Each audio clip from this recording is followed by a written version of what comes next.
get out the vote. These two have opened up a length and a half on Sultry Sophie, who began a bit tardily but has advanced into third. It's another 2 lengths to Someday Girl racing on the inside in fourth, and the early trailer is Disgruntled Pelican. They race out of the backstretch and onto the turn, and now Get Out the Vote at 3 to 5 takes the advantage, opens up a length on Super Serenade as they complete the opening quarter in 22 and 4. Sultry Sophie and the cheek pieces moving into second. It's 3 lengths back to Someday Girl, and now Disgruntled Pelican comes off the inside to try and launch a rally. But as they turn for home, they've got a lot of work to do to catch Get Out the Vote, who's up by 5 and moving comfortably. 45 and 4 to the half with just over a furlong to go. Get Out the Vote has extended the lead to 7. Super Serenade trying to hold off a tired Sultry Sophie. Someday Girl down along the inside, but an absolute procession. Get Out the Vote and Steve Jadu kick off the season in style. Get Out the Vote by 6 over Super Serenade, Sultry Sophie, Someday Girl, and Disgruntled Pelican, 104 and 2.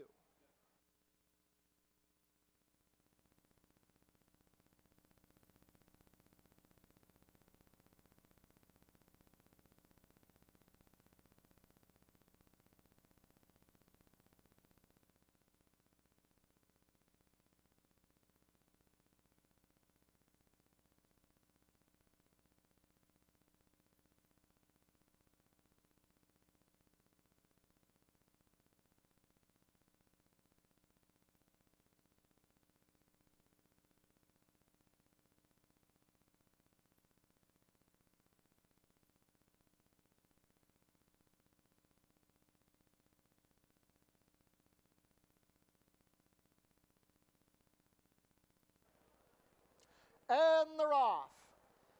Perfect beginning. Forest Flash out well along the inside, but Back to Reality is quick to engage. Third stalking is Gus's Gamble under Deshaun Bino. Out wide in fourth is Action Point, sharing position with Super Iconic, and the early trailer under a hold is Star Scholar. The 2 favorites has rocketed off. They've opened up 5 lengths on the rest. It's Forest Flash with a half-length advantage on Back to Reality. Snappy opening quarter, 22 and 1. It's 6 lengths back to Super Iconic, who's coming up the inside of Gus's Gamble. Star Scholar next, past Action Point. Less than 2 furlongs to go. Forest Flash trying to get away from Back to Reality, who's not given up yet. Super Iconic in the white blinkers has moved into third. Star Scholar trying to rally past Gus's Gamble. At the 8th pole, Back to Reality has disposed of Forest Flash and opened up 3 lengths. Super Iconic moving well into second, but they're not going to get to Back to Reality and Sofia Vives. Back to Reality by 2.5. Super Iconic, then Gus's Gamble, Star Scholar, Forest Flash, and Action Point, 57 and 2.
And they're off. Magnetize was out slowly. Charlita quick to go for the early lead, but Strike a Note does not want to give up the position and will now put the head in front. Stablemate Meritude makes a line of 3 in the center. Good position in fourth, stalking the dueling trio for Free Charging, racing a length better than Magnetize, who's on the inside of All Gravy Baby. It's about 5.5 lengths front to back as they race into the turn. 3 furlongs to travel. The opening quarter was a moderate 23 and 1. Strike a Note with the blinkers on has a narrow lead over Stablemate Meritude, but here comes a 4-wide rush up for Free Charging and Ishmael Mascara. Charlita and Edgar Zenteno are still in contention. Magnetize is next, and All Gravy Baby has trailed throughout. Down the stretch they come. Strike a Note trying to get away from Free Charging. The lead of the length, but Free Charging is still coming. Meritude trying to hold third. It's well back to the rest. The battle is between Strike a Note and Free Charging. Free Charging drifting out, but trying to get an advantage from Strike a Note. These two down to the wire. What a battle! Free Charging proves best. Free Charging over Strike a Note, then Meritude, Magnetize, All Gravy Baby, and Charlita, 59-3.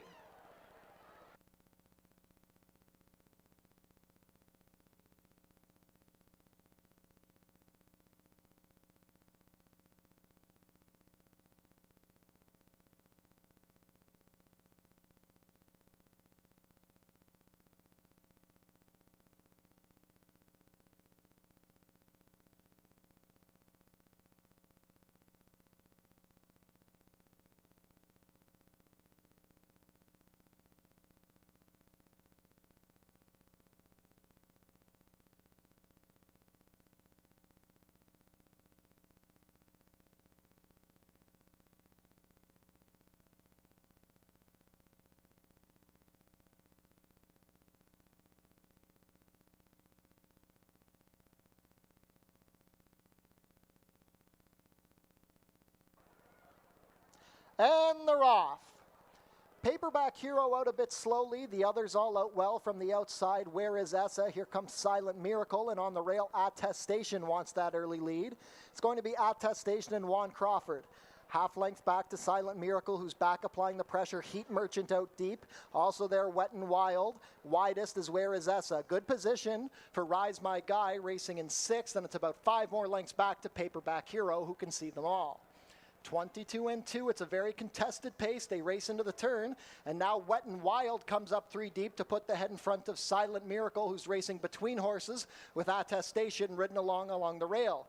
Heat Merchant 2 lengths off the leaders in fourth. It's another 2 to Rise My Guy, then Where is Essa, and Paperback Hero still at the back. Final quarter of a mile, the half was 45-3, and now Wet and Wild has control. It's Wet and Wild and Edgar Zenteno. Room up the rail for Rise My Guy if good enough. Heat Merchant out wide. Attestation trying to dig back in. Paperback Hero in the orange blinkers not doing enough today. It's Wet and Wild and Edgar Zenteno strolling home and drawing clear. Wet and Wild going to win by 2 3/4 over Heat Merchant, then Rise My Guy, Attestation, Paperback Hero, Where is Essa, then Silent Miracle, 1-10-3.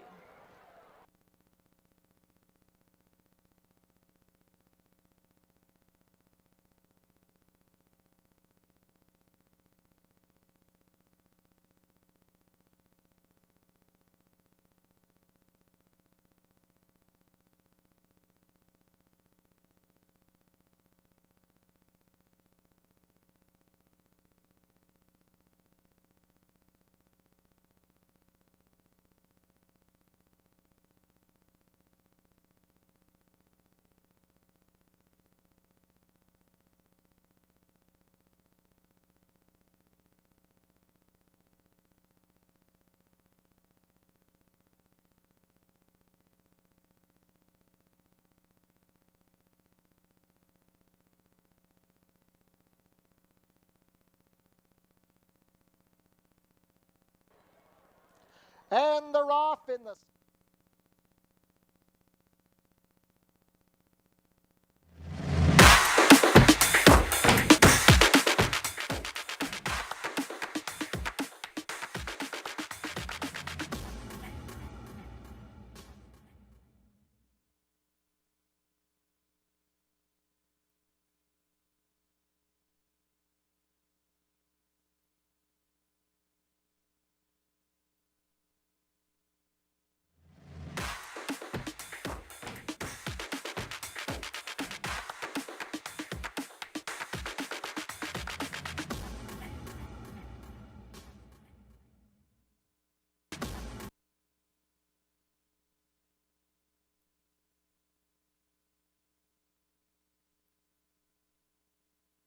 Half length back to Silent Miracle, who's back applying the pressure. Heat Merchant out deep. Also there, Wet and Wild. Widest is Where is Essa. Good position for Rise My Guy, racing in sixth, and it's about 5 more lengths back to Paperback Hero, who can see them all. 22-2, it's a very contested pace. They race into the turn, and now Wet and Wild comes up 3 deep to put the head in front of Silent Miracle, who's racing between horses with Attestation ridden along the rail. Heat Merchant 2 lengths off the leaders in fourth. It's another 2 to Rise My Guy, then Where Is Essa, and Paperback Hero still at the back. Final quarter of a mile, the half was 45 and 3, and now Wet and Wild has control. It's Wet and Wild and Edgar Centeno. Room up the rail for Rise My Guy if good enough. Heat Merchant out wide. Attestation trying to dig back in. Paperback Hero in the orange blinkers not doing enough today. It's Wet and Wild and Edgar Centeno strolling home and drawing clear. Wet and Wild going to win by 2 3/4 over Heat Merchant, then Rise My Guy, Attestation, Paperback Hero, Where Is Essa, then Silent Miracle, 1 10 3.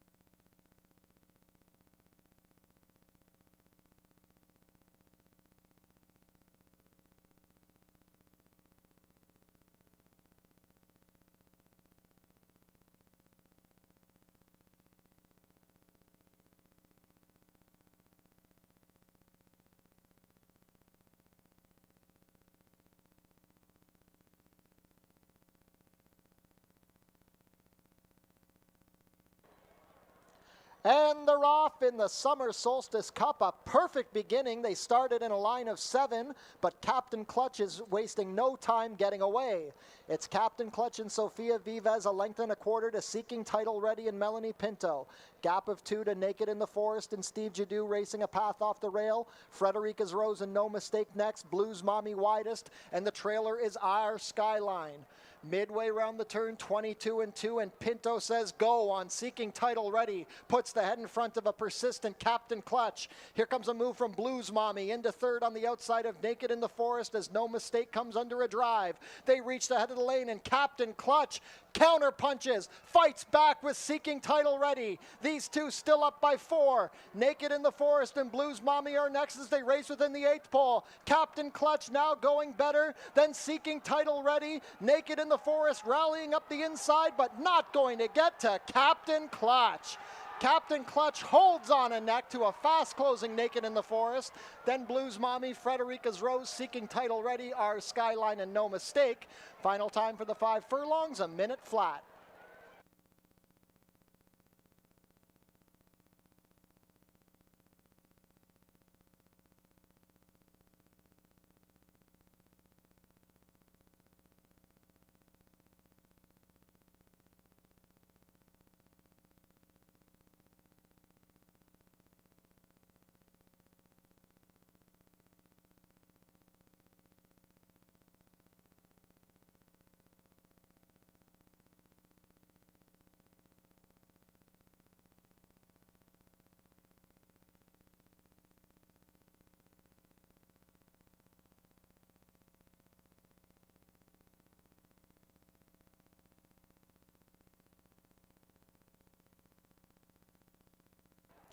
And they're off. If You Insist broke sharply from the rail, but Name of the Game also wants that early lead. Breaking well and stalking early is Kitty Holiday. These 3 have opened up 3 lengths on the next trailing trio. Cantucci down along the inside with Bill Needle and Bingo's Grind. It's a battle for the early lead between Name of the Game and If You Insist. They're head and head as they race down the backside and reach the opening quarter in 22 and 4. Kitty Holiday has dropped down to the inside, racing 5 lengths off the dueling leaders. Then we have Bingo's Grind moving up on the outside under Emil Ramsamy. Cantucci and Pill Needle share the trailing position. 3 furlongs left to travel. If You Insist is trying to get away now from Name of the Game. Here comes Bingo's Grind with momentum into third past Kitty Holiday. Bill Needle and Cantucci yet to tack on. If You Insist is given the slip to Name of the Game past a half in 45 and 3, but he may have to deal with an oncoming Bingo's Grind. Bingo's Grind is into second. It's If You Insist up by a length, well back to Kitty Holiday and Name of the Game. If You Insist clinging to the lead, but here comes Bingo's Grind. Bingo's Grind on the outside of If You Insist. It's down to these 2. Bingo's Grind, If You Insist. If You Insist kicks back on for the win. If You Insist over Bingo's Grind, then Kitty Holiday, Bill Needle, Name of the Game, and Cantucci, 6.5 in 117 flat.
And they're off. Perfect beginning, Garofoli from the center with Shaku Maku out wide. Also keeping up early is Truly Mischief. These three have opened up 2 lengths on Pine Knoll, who races on the inside of Pat's Gamble. They race down the backside, and now Shaku Maku, using his signature speed, has burst 2 lengths clear of Garofoli, who tracks from second as they begin to string out. Truly Mischief in the orange is third, past an opening quarter in 21 and 4. Pat's Gamble now alone in fourth, and that leaves Pine Knoll at the back. Midway round the turn, it's still Shaku Maku on top. Now Vives angles Garofoli to the outside to launch his bid. A quarter of a mile to go. The top 2 have 5 lengths on Truly Mischief. Then it's Pat's Gamble and Pine Knoll yet to tack on. At the top of the lane, Garofoli has overtaken Shaku Maku. Truly Mischief trying to get back into second with Pat's Gamble, but Garofoli is well clear with just over a 16th to go. Asked a little bit by Vives, but under no threat, it's Garofoli on top. Garofoli going to win by 4 over a late charging Pat's Gamble, then Shaku Maku, Truly Mischief, and Pine Knoll. 5.5 in 103 flat.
And they're off in the sprint into Summer Cup. Slow breaks for Sasagula River, Grand Ghost, and Spiritual Man.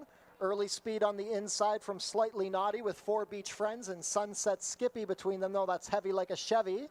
Gap of 4 to Aston Style, who races on the outside as they go into the turn. Down along the inside, Spiritual Man racing as a pair with Sunset Skippy.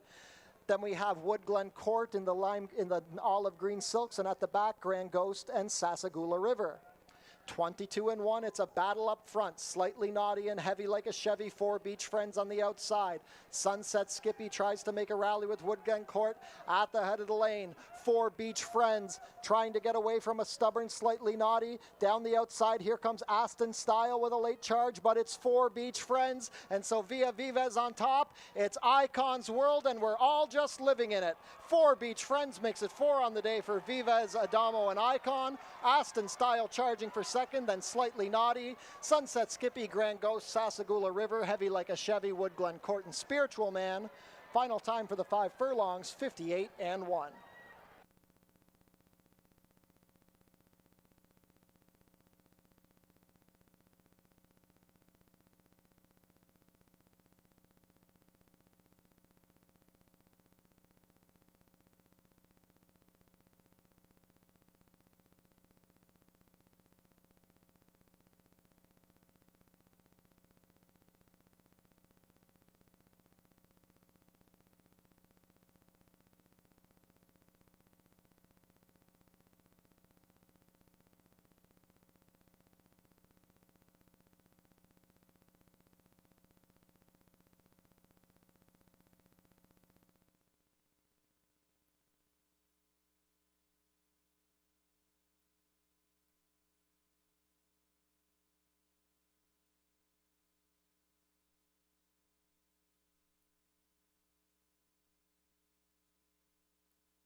Ladies and gentlemen, welcome back to Fort Erie Racetrack for week 2 of the thoroughbred season here at the Border Oval. It is a picture perfect day for racing, 18 degrees Celsius or 66 Fahrenheit. We've got a 9-mile-an-hour wind coming out of the north, keeping things feeling very comfortable.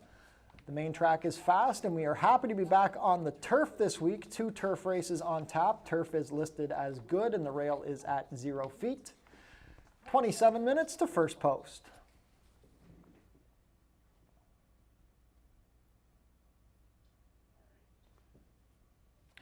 Visit our website, forterieracing.com, for information about everything going on here at the track. Tune into the pre-race show for info about the track conditions, scratches and changes, handicapping, and info about upcoming races and events. Racing is back next week at Fort Erie, Sunday, June 14th. Post time will be 12:15. Be sure to come out for Father's Day racing on Sunday, June 21st. Post time will be 12:15. Father's Day races presented by Portage M&A Advisory. We'll have stakes races, the farmers market on site, and prize draws. And you have a chance to win the Ultimate Dad Golf Prize Package on Father's Day. Enter your non-winning tickets at customer service for a chance to win this prize package. The free summer concert series is back this year on select Tuesday nights. Our next concert will be on Tuesday, June 30th, featuring Rock Garden. The fan favorite Wiener Dog races return on Sunday, July 12th. As always, admission is free. Registration details are available on our website. Be sure to come out for Fort Foodie Fest on Sunday, August 30th, presented by TELUS Pure Fiber. Post time is 12:15. Come out for live racing and the Food Truck Festival. The 91st running of the Prince of Wales Stakes will take place on Labor Day this year, Monday, September 7th. Treat your team to an exciting day at the races. It's only $15 per person. The track pack includes 1 food item, 1 drink, and a Fort Erie live racing program. Fort Erie's Track-O-Lantern returns on October 12th. Starting at noon, kids in costume can come and trick-or-treat around the track. Be sure to book your table in the Turfside Dining Room, open on live racing days. Reservations are recommended. Head down to the Paddock Shack for burgers, hot dogs, sausages, fries, and poutine, plus beer and soft drinks, located near the walking ring. Become a member of HPIBet.com today. Get $100 when you bet $100, plus your first bet is on us. We're having non-winning ticket draws today. Bring your non-winning tickets to customer service to enter the prize draw.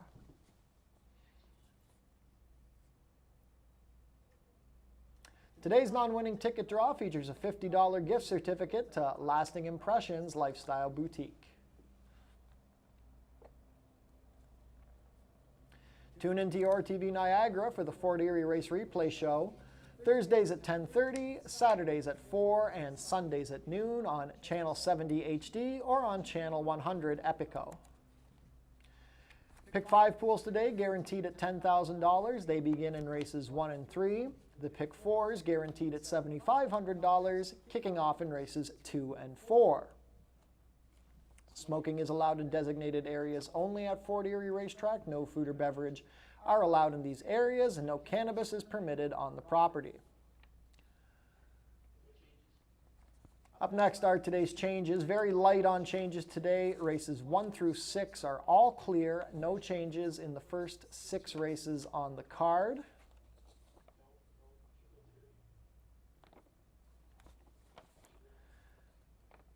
And if you'll turn your programs forward to race 7, Stewart Scratch the main track onlys, number 10, Always Away, and number 11, Blazing Bow.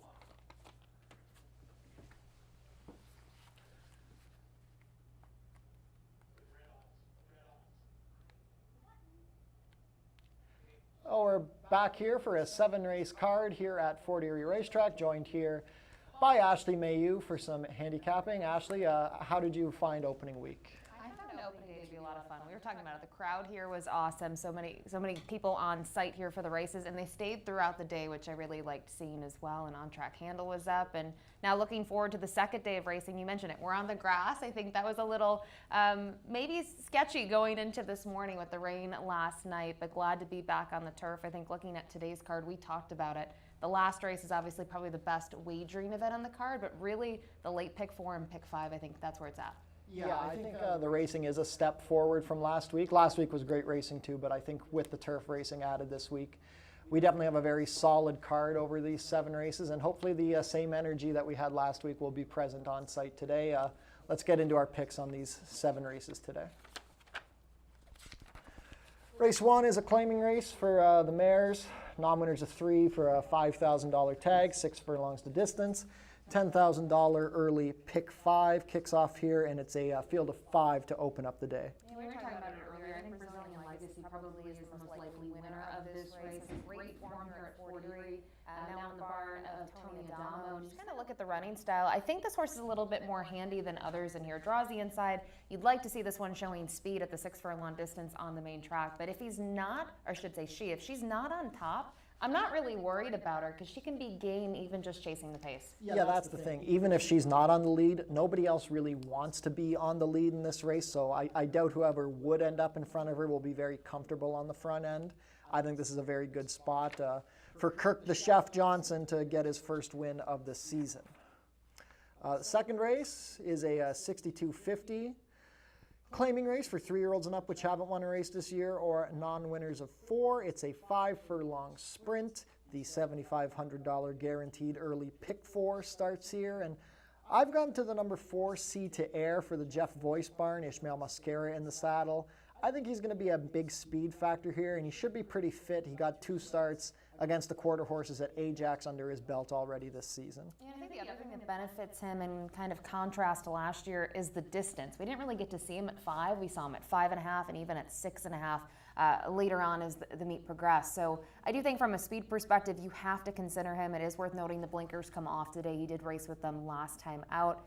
I went to the 2 People Are People. I was torn between this one and Mia and Me. I just think looking at the form last year makes a lot of sense. Kind of talking about Brazilian Legacy in the opener, it's sort of similar tactics here in the fact that we saw this horse sort of chase the pace 2 back and was second best behind a next out winner again, Dream on Baby, and then came back at the 5 furlong distance and was able to romp there and really close from off of it. So the price is going to be short. We're going to be talking about Icon Racing and Tony Adamo all day long, as they did win 4 races on opening day, but maybe you do try to get creative here, and I think you'll probably be happy with the price on Sea to Air. Yeah, I think it should be. I think these are the 3 horses. Me and Me is a solid horse too. People Are People. Obviously, these connections are tough to look past. I just, like you said, Sea to Air, the price should be a little better. Third race starts the $10,000 guaranteed late pick 5. It's a 62.50 claimer for the mares. Haven't won a race this year or never won 4. 6 furlong sprint, and it's a field of 7 to kick off the late pick 5. Yeah, this one's interesting. I think in terms of horses that I'll look forward to as the meet progresses, the one Clara You the Best would be probably the main mare, and the fact that I think she wants to go longer than 6 furlongs. So we both go against her here and use her underneath. I'll go to the 4. Legs like flatter here. Juan Crawford sticks with this one. Obviously, they were able to team up to a couple of trips to the winner's circle here last year. You might think that the wheels fell off the wagon at the end of the year. I don't think that's the case. This is a mare that's way better, in my opinion, on the dirt. I like her getting in here, and I think this is the right spot. Yeah, I don't feel great about my pick here, the number 3, Gamble on Love. Colebrook Farms sends this one down with Pat Dixon. I think she's a better dirt horse. The last race at Mahoning was disappointing. The last race at Woodbine was terrible. I'm just hoping getting back to the dirt and maybe being the speed could be enough. Even 6 to 1, I think I'd want a little better price than that on her if I was going to go to the windows. But I didn't really love anybody in this race. Clara You the Best is the class, but again, the distance, and she can be a bit of a bad actor. So we'll see what happens to kick off the late pick 5. Now we're moving on to our first turf race of the day and of the year. It's an 8 claimer for the mares, not won a race this year or not won 4. About 7 furlongs the distance, and it's a field of 8 and a pretty competitive group, I'd say. I don't think it's a super easy race. I was going to say, good luck, like trying to get an ice cold try here. This race is really difficult because I think when you look at consistency, Naughty and Nice is that horse, but consistently second. I don't really trust her on the win spot, especially, you know, it's going to come down to tripping here. If she's loose on the lead, I think that's her best chances, but she's been there before. And I will say the horse that was able to defeat her a couple of times, Kid Gizmo, she's solid. So maybe I'm being a little harsh on her, but then I started to look at others, and maybe my pick's a little bit of a stretch here, but I do like the 7 In It to Win It. Maybe she'll need a race. She will need, I think, a little bit of setup. You look at the race 3 back when she was able to win. She found herself on the lead because they were crawling. She's not a forward type at all. So I think in her best interest, someone needs to push Naughty and Nice here. So another one, you talked about it in the prior race, you need value. I think In It to Win It needs to be a price here to back her on top. Yeah, I went to Candid Candace just on the class drop and has the fitness 2 starts at Woodbine. Don't love her by any means. But like you said, Naughty and Nice, yeah, she wants to get loose on the lead, but you've got Hot Omelet with speed right to her inside. So this race could set up for somebody. There's very little to trust in this race. I think Naughty Nice is the consistency horse, and if you think she gets loose over Hot Omelet, go ahead. But if that speed duel sets up, this could be a bit of a bombs away kind of race. Race 5 is a very nice event quality-wise. A starter optional 10 for the mares, going 5.5 furlongs. It starts the final pick 3 of the day, and we have one of last year's stars of the track in the number 6, Traverse. Yeah, she absolutely romped here last year. She was a 5-time winner in 2025. You can see just perfect here at Fort Erie. And her 2 poor races were on the to beat up at Woodbine, and I won't hold those against her. I mean, she is the horse to beat here. The question will be, can she just jump back into it at the age of 9? You can see her workouts in terms of published drills had started here at Fort Erie, where these connections opted for other winter racing, right? And they didn't race her, which maybe makes you wonder, did she just need time, or were they just trying to gear her up specifically for this meet? So she's going to be an extremely short price in here, Doug, and I think we have the other logicals covered in here. You have the one in here, Get Out the Vote, who obviously was dazzling in the opening race here on opening day. And then the 5, Frackamore, I don't necessarily trust her, but she has been able to kind of fire big races here. Yeah, the horse that both of us might be ignoring here is the number 2, Victoria Elizabeth, coming down from Woodbine. She ran good against some decent horses last time. She's never run on the dirt, and she has the fitness edge. The concern with Traverse for me is that last year she came to Fort Erie winter race from Gulfstream. She was dead fit. This year we're coming off of the winter off, so maybe shouldn't have picked her knowing she'll probably be 2 to 5, but she is such a classy horse. Good horses like her often find ways to. You don't see a lot of 17-time winners. It's just as simple as that. Race 6 is an open allowance race for the mares, going 5.5 furlongs. The late double starts here. It's a field of 7, and we have a couple of standouts from the Tony Adamo Icon barn. So we know that they won't be undefeated by the time this race comes around, because one of them has to lose. Yeah, one of them does, and it's a tough, I guess, decision to decide how to split them. In terms of your topic, you go in a different direction, but we split these 2 the same way, where we give more love to the 6, Supergirl, who has just been dazzling in her last 2. I mean, they've been easy romps. She's shown a ton of speed in those. Most recently was her first start of the year, and she was able to go 22-2, 45-1 in that 6 furlong event to the opening quarter and the half, and she still made it look easy. So for her, the question will be the dirt, but we talk about it here all the time. The super speedies and the reloads are typically ones I don't worry about, especially the super speedies, so she should just be fine here, and I did have to give her an edge over others. Yeah, I agree. I mean, Supergirl was meant to be a better horse than Take My Bourbon Neat. She was a precocious young horse. Take My Bourbon Neat won the Rondo Bay. That's a 3-year-old restricted Ontario side race. You look at the horses she beat. Ruthless Action and Brengan Girl are not stakes horses. So I wouldn't want to get fooled by Take My Bourbon Neat at a short price. I went to On Dean Lady, mostly because I've been chasing this one a little bit at Woodbine. She runs good against good horses all the time. She's off the claim, and John Sims now runs her. It's a good outfit here at Fort Erie. This is a quirky horse, so we'll see if she adapts to her new surroundings, but I just think offering some value going against the Icon pair, she's worth a look, but I think Supergirl will be the horse to beat here. I think you've landed on the most logical winner in this field. Last race of the day, we're back on the turf. As you said, this is probably the race of the day. It's a starter optional 12.5, going about 7 furlongs on the turf. Jackpot high 5 here. and we've got a field of 9 going to go a circuit of the turf course. Yeah, and I guess the logical starting point would be the 6 JP Hellish, who had a great winner down at Turfway Park, was able to win 2 races. I thought he got bothered in his other efforts, and is the class of the field. Now, the one thing I would maybe try to go against him is not only because of the value, but those races are at a mile. He does have to cut back to 7 furlongs here. It is a tighter configuration. I do think he needs some pace help, and we'll see. I think this is a race that I wanted to go price shopping, so I like that the horse that used in second is the horse that I used on top, the 3 Fast and Ready here for Danny Wills. Horse sprung an upset here last year on the turf, was only in for 6,000. I realized that was the 3rd career victory, but then came back, and I thought in the Puss in Boots ran really well there behind Hiatus and Jack the Cat, only defeated by 2 lengths. I don't mind the 7 furlong distance. He too will need to work out a trip like JP Hellish, but I think the price should be right on this one, and I think in such a big field, you have to maybe get a little creative and look for horses that could maybe pull an upset. Yeah, I mean, I love JP Hellish. Unless he gets parked a million wide, I think he'll be able to finish best to win this race. But Fast and Ready, I think we're going to see him be a real specialist on this turf course. Like you said, it's pulled off that upset in the non-3. Puss in Boots, he got beat ahead for second. He had the 10-hole that day. Didn't get a great trip and still ran a big race. He's a really good Fort Erie turf horse. Pinto going to be riding this one for Danny Wills. I'm interested to see a new face in the number 7 Mannix. I didn't put him in my picks, but you did. This is a back classy horse. His form at the end of Woodbine was not good, but his last win did come on the Woodbine inner turf. I wouldn't let him sneak by you at a big price. So we've got 11 minutes to first post today, 7 races, beautiful weather. Hope to see another nice crowd on tap here at Fort Erie. Best of luck with all of your wagers and enjoy this beautiful Sunday afternoon.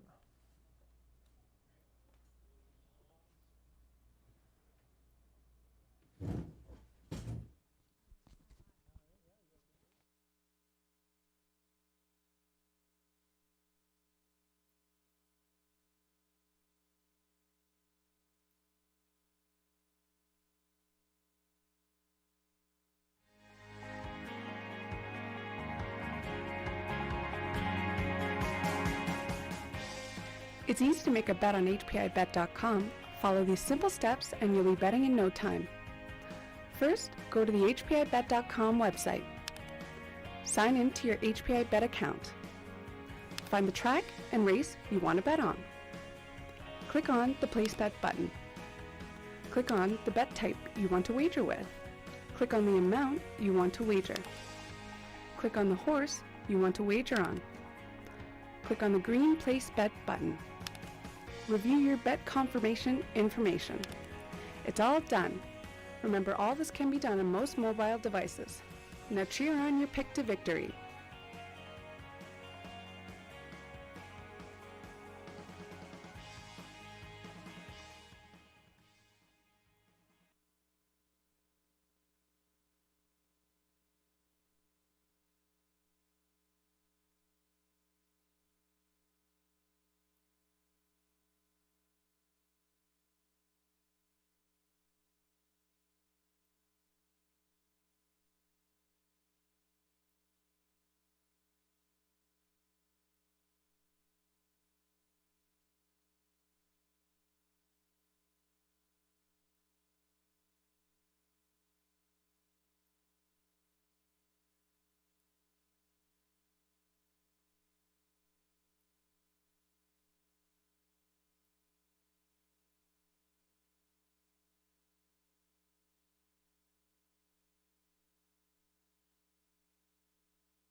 Field is making their way on track for today's first race. Race 1 is a claiming race for fillies and mares 3-year-olds and up, which have never won 3 races. Going for a claiming price of $5,000 down to $4,750, traveling a distance of 6 furlongs, competing for a purse of $17,550. Race 1 offers win, place, show, exactor, 20-cent try, double, 20-cent super, 20-cent pick 3, and 20-cent early pick 5 wagering, that pool guaranteed at $10,000.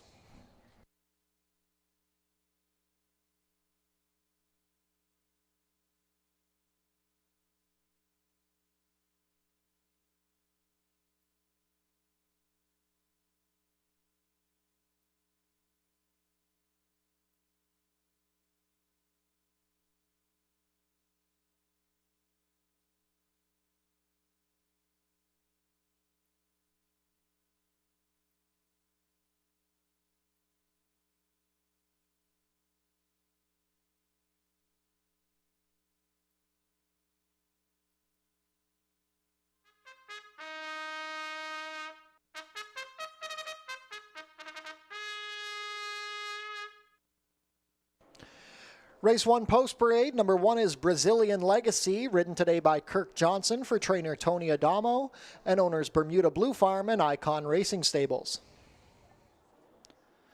Number 2 is Cinnamon Bits, racing for Mary Biamont. Melanie Pinto rides for trainer Sharon Chicotto. Steve Cathcart owns and trains the number 3 Last Glimmer. The rider is Juan Crawford. Number 4 is Night Saber, ridden today by Ishmael Mascara, owned and trained by Barbara Bailey. Completing the field, number 5, She's Hot to Trot, Deshaun Bino riding for trainer Julie Mathis and owner Bruno Schickadans. 5 minutes to post for race 1, $10,000 guaranteed early pick 5 starts here.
Down to 2 minutes to post for race 1. 2 minutes to get your race 1 wagers in.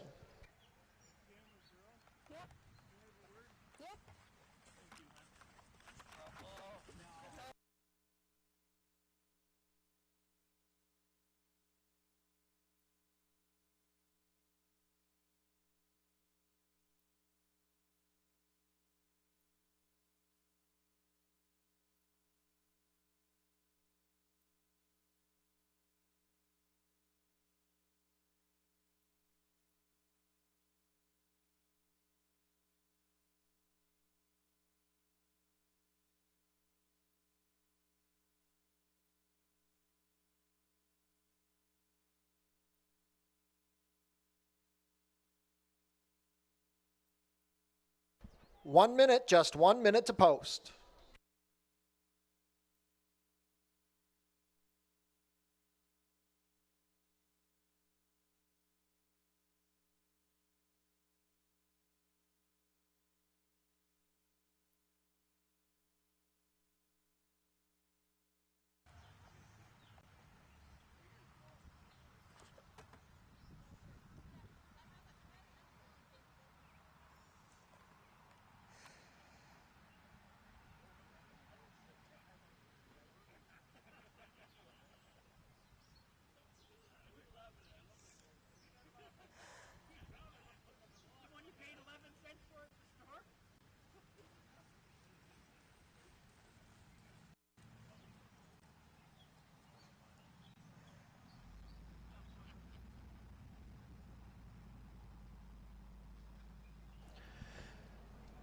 Starting gate is moving into position. Last call to get your race 1 wagers in. Current favorite at even money is the number 1 Brazilian Legacy, 9-5 on the number 3 Last Glimmer.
Race 1 field is behind the starting gate. It is now post time.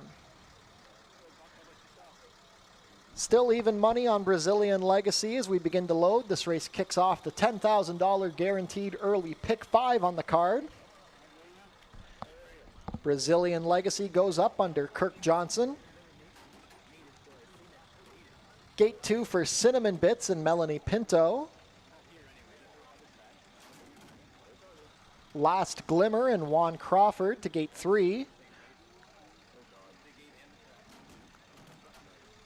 Night Saber and Ishmael Mascara. And the last in will be She's Hot to Trot and Deshaun Bino. All set. And they're off. A good beginning. She's Hot to Trot out well from the outside, but Brazilian Legacy quickly assuming control from the inside. Splitting foes is Last Glimmer, who now takes second. Cinnamon Bits racing in third on the inside as She's Hot to Trot falls back, and on the outside, Night Saber moves into the pack. There's only about 3 lengths front to back, a well-compacted group as they race down the backside with the advantage to Brazilian Legacy, who completes the opening quarter in 23 seconds flat. Last Glimmer is giving chase on the outside. Night Saber in the red blinkers moves into third, racing on the outside of Cinnamon Bits, and then 2 more back to She's Hot to Trot. They race midway round the turn, and now Last Glimmer sticks the neck in front of Brazilian Legacy, who's asked for more by Kirk Johnson.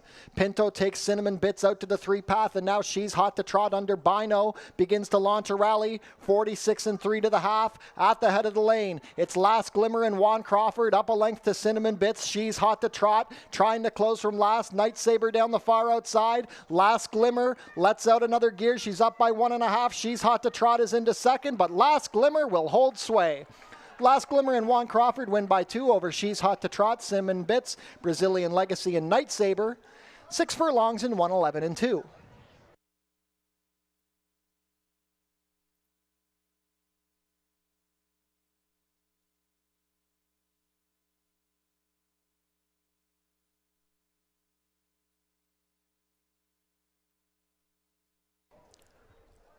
Unofficial in race 1, the winner is number 3, Last Glimmer. Second, number 5, She's Hot to Trot.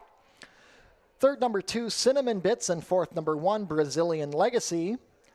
Unofficial race 1 order, 3-5-2-1.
Now returning to the winner's circle, the unofficial race 1 winner, number 3, Last Glimmer.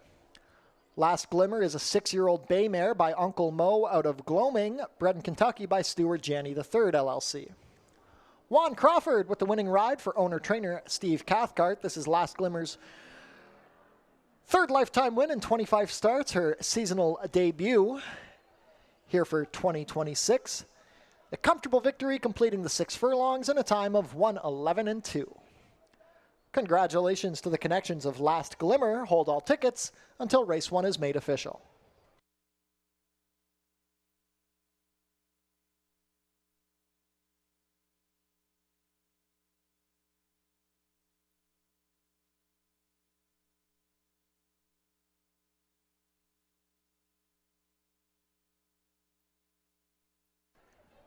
And race 1 is now official.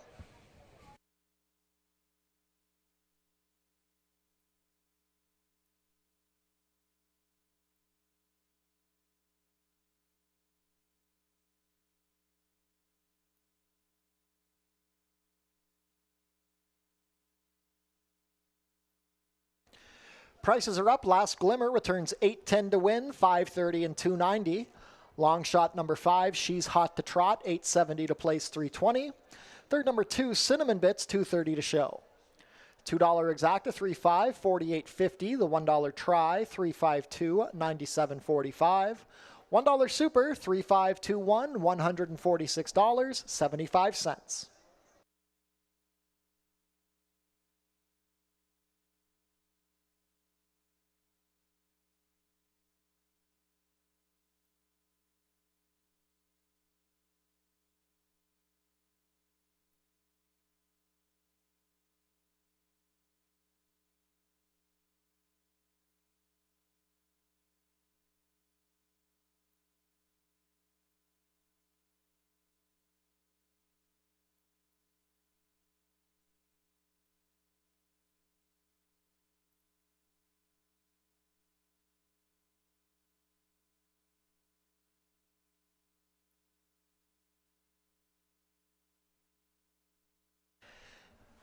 And with the first turf races of the day here at Fort Erie, we'd like to give a big shout out to our partners at True Green Professional Lawn Care, who since last year have been helping us keep our grass looking green and lush.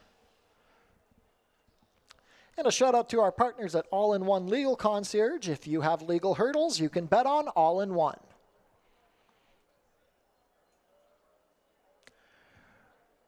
Race 2 is coming up in 18 minutes. There are no changes. $7,500 guaranteed early. Pick 4 starts here.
The early pick 4 gets underway here in race 2. Claiming horses in for the $6,250 tag, and they will compete here at the 5 furlong distance. The early money has gone to the number 4, C to Air, who I will use, but I go in a different direction for the top spot. I will go with the number 2, People Are People here for Tony Adamo and Icon Racing, a horse that had a very good season last year. We were able to see this one win here on opening day in one of those maiden cup races, and then kind of carried that form throughout. I think kind of looking at those efforts has been handy when forward, when chasing from just off the pace, and really can get the right trip in here, especially with the draw. So not necessarily that creative going against C to Air with People Are People, but a lot of respect for this one. We'll use this one on top. The 3, Me and Me, is a horse that had a very good year last year. Actually, the last 2 seasons has been able to pick up 3 wins each year. You kind of look at the performances maybe a little bit later in the season, and they leave something to slightly be desired, but they weren't bad efforts at all. I think they went for something there, trying a mile and a 16th. It didn't work out there in the Harvest Moon Cup. But prior to that, I loved the wins here. A horse that was able to kind of get a little bit better with each race under his belt throughout the season. And another one that I think is handy. I mean, when you look at the most recent win, this is a horse that was sitting about 2-3 lengths off the pace, made a really nice move and ended up being the best, but another one that could be forward. I did like this horse early in the season last year and felt like he needed a race or two. That's why I couldn't use him on top in here, but expect him to have a really good season. And looking at him physically, I don't think he's lost a step at all. He looks very good here as he was getting saddled moments ago. And then rounding it out, I mentioned the horse taking the early money is the 4, C to Air. And it's not surprising. He has those 2 efforts up at Ajax where he does have some race day fitness kind of playing in his favor against the others here, I should say. And he's going to race with blinkers off today. He's very quick. I think the big thing when you consider him today and why he might be taking a lot of betting support right now is not just the fact that he has those races, but it's today's 5 furlong distance. When we saw him compete last year, we typically saw him going 5.5 and a lot of races at 6.5, where he would have to face some tough horses in there, including Stylish Gent. And I just don't think he really wants to go that far. So the 5 ace really suits him well. He'll be very quick here from the gate. We'll see if his form, having those 2 races in 2026, is able to find himself in the winner's circle, but just decided to go elsewhere and was torn between the 2, People Are People, and the 3, Me and Me, and ended up going to the 2. Don't forget, this is going to kick off the early pick 4 with that guarantee of $7,500 and the 20-cent minimum. Good luck.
Field is making their way on track for today's second race. Race 2 is a claiming race for 3-year-olds and up, which have not won a race in 2026 or which have never won 4 races. We're going for a claiming price of $62.50 down to $6,000, traveling a distance of 5 furlongs, competing for a purse of $21,150. Race 2 offers win, play, show, exactor, 20-cent try, double, 20-cent super, 20-cent pick 3, and 20-cent early pick 4 wagering, the pool guaranteed at $7,500.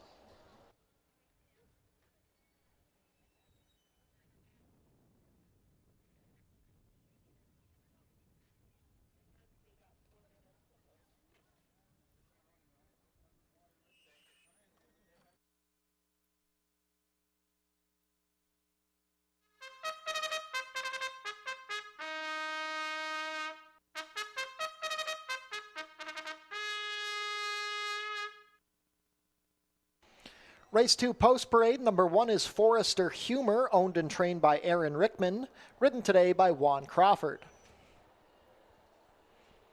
Number 2 is People Are People, Deshaun Gaskin riding for trainer Tony Adamo and owner Icon Racing Stables. Number 3 is Mia and Me. Melanie Pinto has the call for trainer Sharon Chicotto, who owns in partnership with Jim Vatier and Michael Thomas Green. Number 4 is Sea to Air. Ishmael Mascara in the saddle for trainer Jeff Voice and owners Robin Voice, Melinda Schuett, and MG Stables. Completing the field, number 5, Big Time Louie, Alexis Sanchez riding for trainer Roy Augustino and owner Even Stevens Stables. 3 minutes to post for race 2, $7,500 guaranteed early pick 4 starts here.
Starting gate moving into position. Field is approaching the starting spot. Not much time left to get those race 2 wagers in. $7,500 guaranteed early pick 4 starts here. Your current favorite at even money is the number 2, People Are People.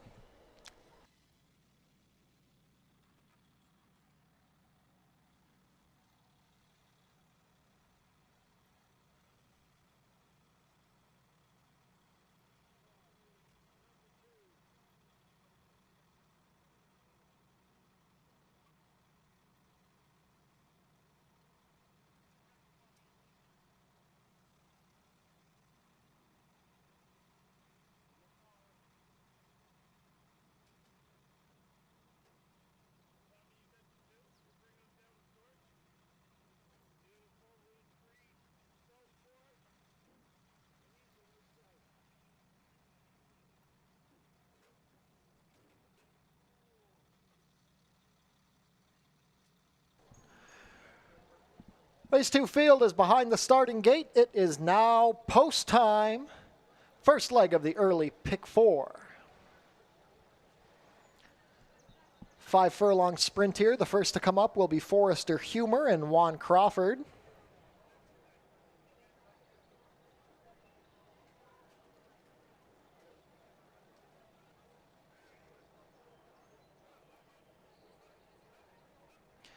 People Are People. Deshaun Gaskin at even money. Mia and Me and Melanie Pinto. Gate 4 for C to Air and Ishmael Mascara. The last in will be the 9-year-old Big Time Louie and Alexis Sanchez. All set.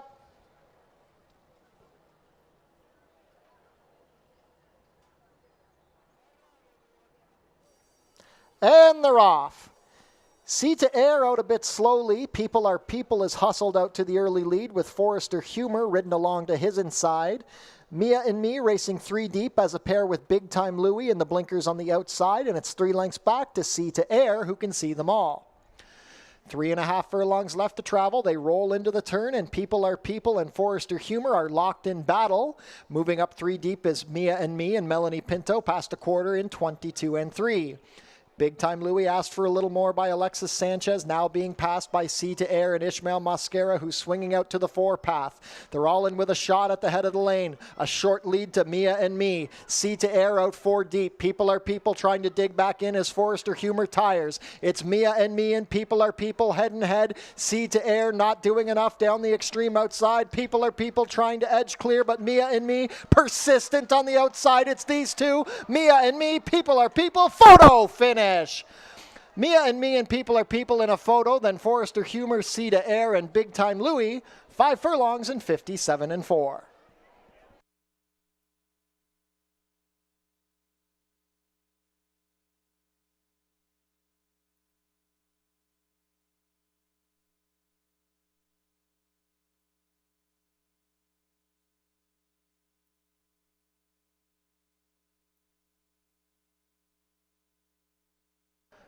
Photo finish in the second. Hold all tickets.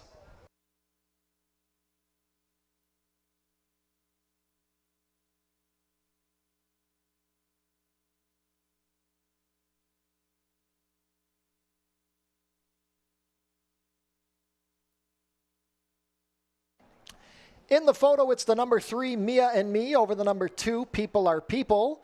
Third, number 1, Forrester Humor. Fourth, number 4, C to Air. Unofficial race 2 order, 3-2-1-4.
Now returning to the winner's circle, the unofficial winner of today's second race, number 3, Mia and Me. Mia and Me is a 7-year-old dark bay or brown gelding by Frack Daddy out of Alpha Mood, bred here in Ontario by Laurel Byrne. Melanie Pinto with the winning ride for trainer Sharon Chicotto. Chicotto part owner with Jim Vatier and Michael Thomas Green. That's the 8th lifetime win for the 7-year-old Mia and Me, who prevails in the photo, completing the 5 furlongs in a time of 57-4. Congratulations to the connections of Mia and Me. Hold all tickets until race 2 is made official.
Race 2 is now official.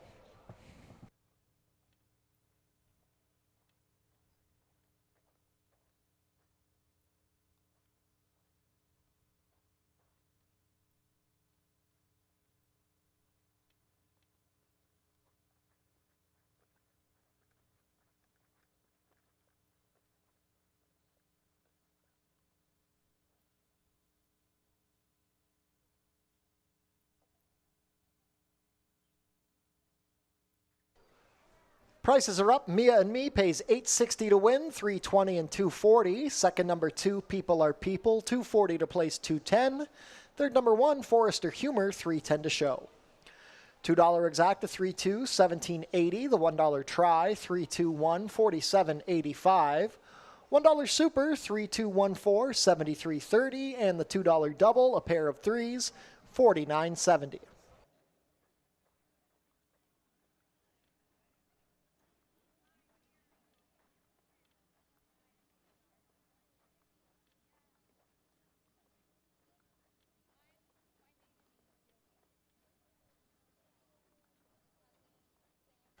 On screen now is the win photo from race 2.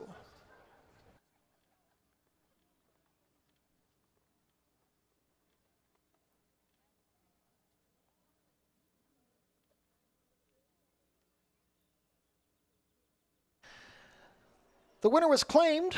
Mia and Me, claimed by new owner Robert Elkins, moves to the barn of trainer Joe Humber.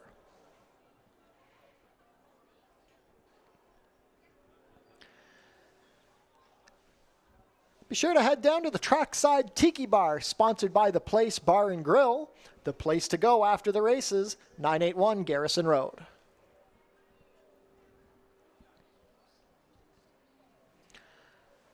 And we'd like to say thank you to our sponsor, Portage M&A Advisory. You've already made history. Now it's time to make your future.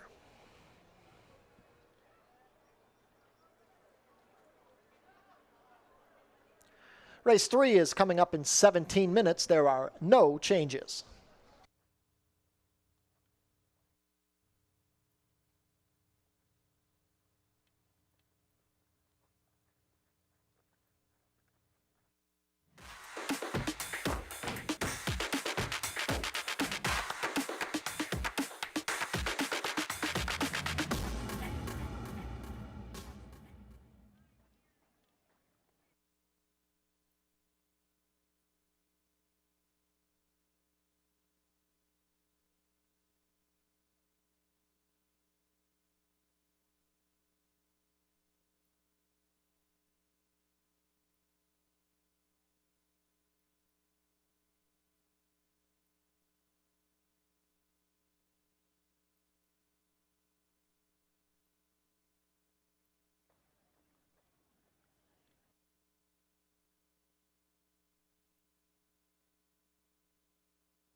Race 3 up next, going to kick off our late pick 5. 6 furlongs is the distance here for these fillies and mares. They'll be in for the claiming price of $6,250. And for some of these fillies and mares, I think long term they probably want to stretch out around 2 turns. But you have to start somewhere. I think that could be the case here with the one Clara You the Best. And that's why I went in a different direction for the top spot. Go to the number 4 here, Legs Like Flatter for Sharon Chicato, who we just saw win the second race on the program with Me and Me. They'll look to double up here with a horse that you may look at those last 2 efforts and wonder what happened.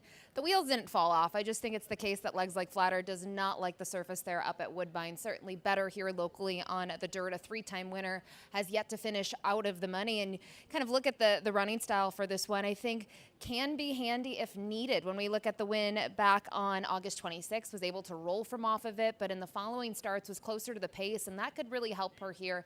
I don't want to see her chase too hard, but I think if she can get in a really comfortable rhythm early, be close to the action, she might be good enough here to win on her first start of the year. So I'll use her on top. I mentioned horses maybe wanting to go longer. That could be the one here, Clara You the Best, who we saw win the Crimson Maple Cup last year. That was going a mile and a 16th on the main track. She'll need to start here at 3/4 of a mile. And, you know, it wouldn't be shocking if she were to win this, but I just feel like longer term, kind of looking at her efforts, she wants to go 2 turns. We'll see those races go a little bit later in the season, as this is just our second day of 2026, but she's immensely talented. Another one that's really thrived here over the main track. And finally, the number 3, Gamble on Love's a little intriguing. I think looking at some of the form, Emma Honing Valley had a really productive winner down there. That track can be a little bit deeper. You can see a lot of those races, though, over and off track, which when, you know, it was raining yesterday, I thought if there was any chance that the rain carried, maybe I would prefer Gamble on Love a little bit in this spot. But curious to see how she'll handle the fast main track today. She can be quick, and it's a little tough sometimes to gauge the Mahoning form translating to Fort Erie and trying to figure it out from a times perspective, because I do think they could go a little bit quicker here than the fractions that she's seen. It doesn't mean that she can't go that fast, though, as that is a completely different surface. And just kind of watched her get saddled. I thought she minded her manners quite well. Curious to see how she'll do here getting out into the outdoor walking ring and then on the track. So far, most of the field has been really well behaved, and physically a couple of them kind of on the same page. But for me, I will stick with the number 4, Legs Like Flatter, who I think could get the perfect trip in here and be ready to roll at the 6 furlong distance for her first start of 2026. Good luck.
Field is making their way on track for today's third race. Race 3 is a claiming race for fillies and mares 3-year-olds and up, which have not won a race this year or which have never won 4 races.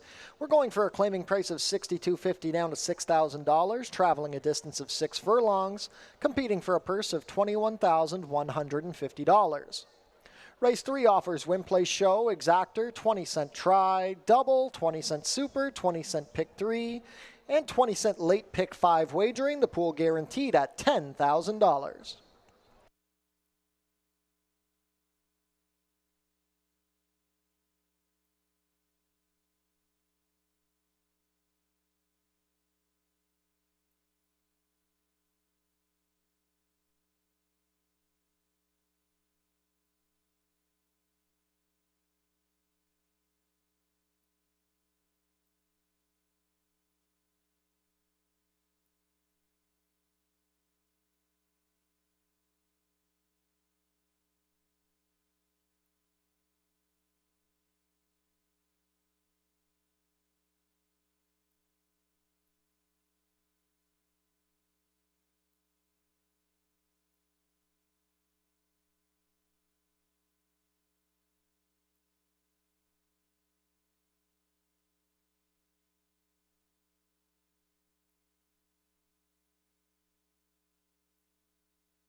Race 3 post parade, number 1 is Clara, You the Best. Pierre Mailhot riding for trainer Mark Fournier and owners Tanya Orth and Dean Zaniel. Number 2 is Sparkling Silver. Alexis Sanchez has the call for trainer Steve Cathcart and owner Pan Am Racing. Number 3 is Colebrook Farms Gamble on Love. Kirk Johnson rides for trainer Patrick Dixon. Number 4 is Legs Like Flatter. Juan Crawford in the saddle for trainer Sharon Chicato and owners Mike Newell and Diane Nellist. Born to Run Racing Stable own the number 5, Kid Gizmo. Steve Jadu rides for trainer Roy Augustino. Number 6 is Really Thirsty. Brian Shane riding for trainer Julie Mathis and owner Bruno Schickadans. Also from the Julie Mathis barn is the number 7, Ala Turca. Helen Vanek rides for owner David Mathis. 1 minute to post for race 3, $10,000 guaranteed late pick 5 starts here.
Starting gate taking position, last call to get your race 3 wagers in. $10,000 guaranteed late pick 5 starts here.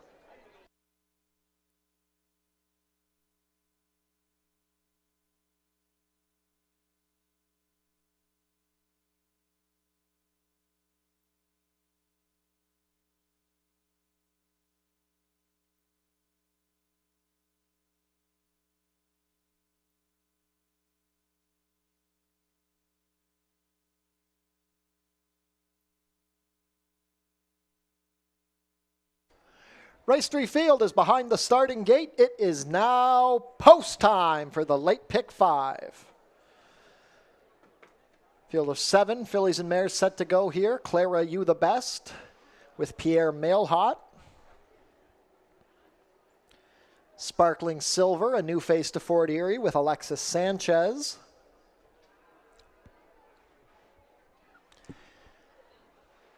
Gamble on Love, Kirk Johnson and the Colebrook Silks.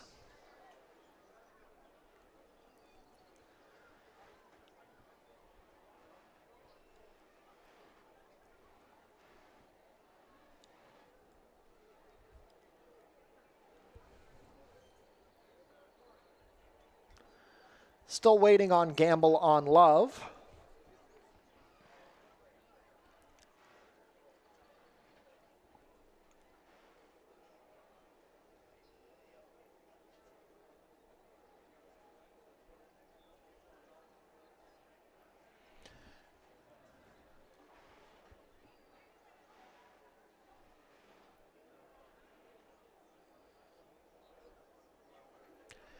Gamble on Love still proving difficult behind the starting gate.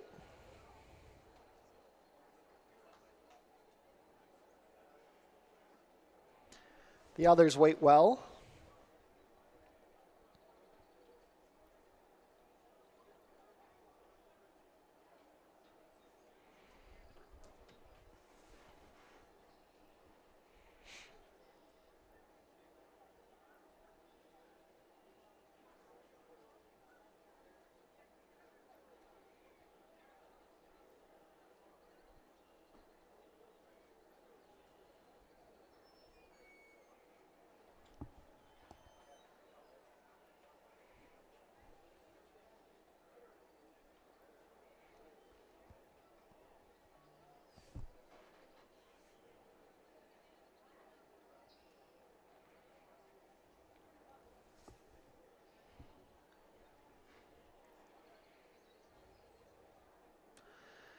And they're going to try and load Gamble on Love without the rider.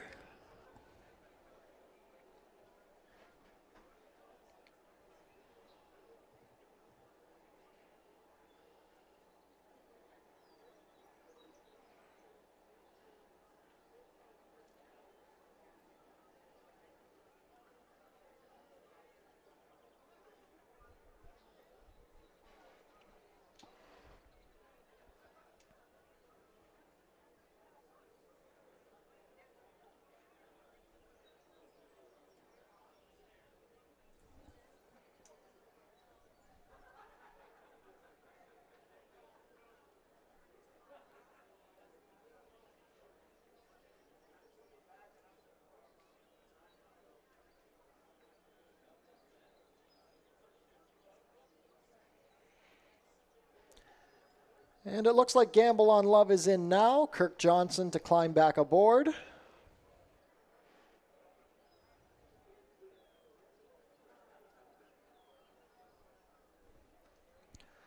Legs Like Flatter looks to give trainer Sharon Chicotto back-to-back wins on the card. Juan Crawford also looking for his second win on the day. Kid Gizmo with Steve Jadu to gate 5.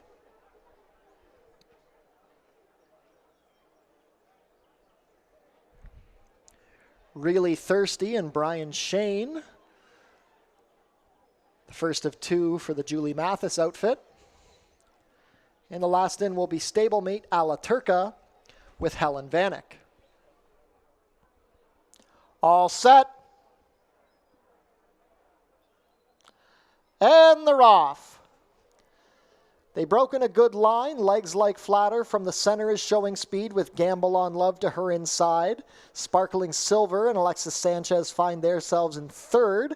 It's a gap of 2 to the rest who race in a line. Alaturka, Vanek on the outside. Really Thirsty and Kid Gizmo between horses. And Clara You the Best on the inside. 6 lengths front to back. The opening quarter was 22 and 2, and now Gamble and Love and Kirk Johnson have gone out to a length and a half lead. Legs Like Flatter is next. Alaturka has moved well into third on the far outside with Sparkling Silver ridden along. Clara You the Best asked for a little more by Mail Hot, but being passed by Really Thirsty and Kid Gizmo. Midway round the turn, quarter of a mile left to go, and now Legs Like Flatter takes the advantage from Gamble on Love. The half was 45 and 3. They reached ahead of the lane. It's Legs Like Flatter and Juan Crawford on top. Gamble on Love trying to hold second. Alaturka next and Really Thirsty down the extreme outside. But within the final furlong, Legs Like Flatter is up by 3 and moving comfortably. Alaturka trying to make a race of it late, coming down to the wire. Legs Like Flatter will prevail. Legs Like Flatter a length to Alaturka, then Really Thirsty, Clara You the Best, Sparkling Silver, Kid Gizmo, and Gamble on Love. 6 furlongs, 1:10 and 4.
Now returning to the winner's circle, the unofficial winner of today's third race, number 4, Legs Like Flatter.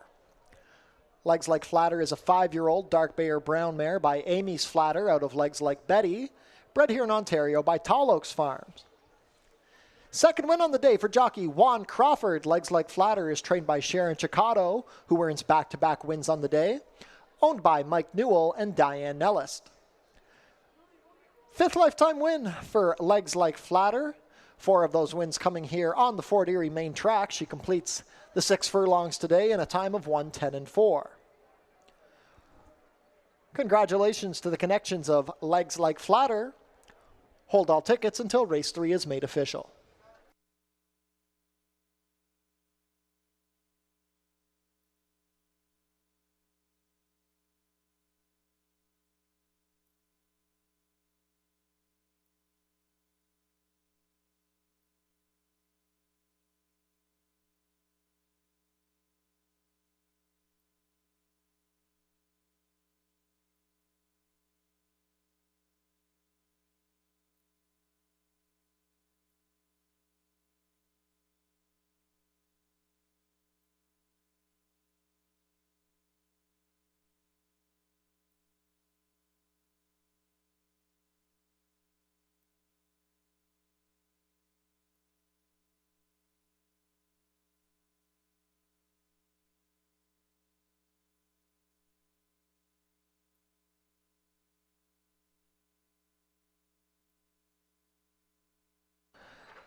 Our apologies, ladies and gentlemen. We're having some graphics issues here. The unofficial order of race 3 is 4-7-6-1.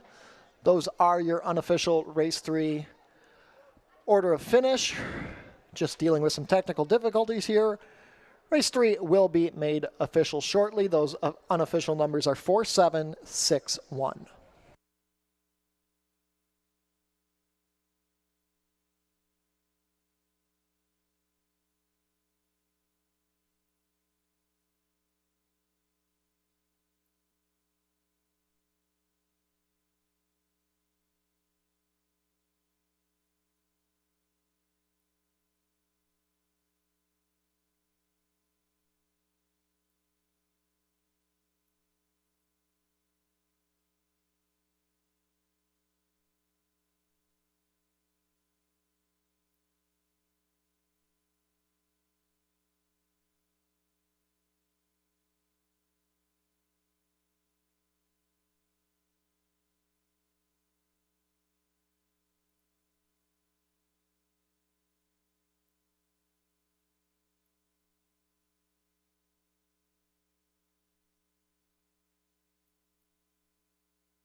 Race 3 is now official.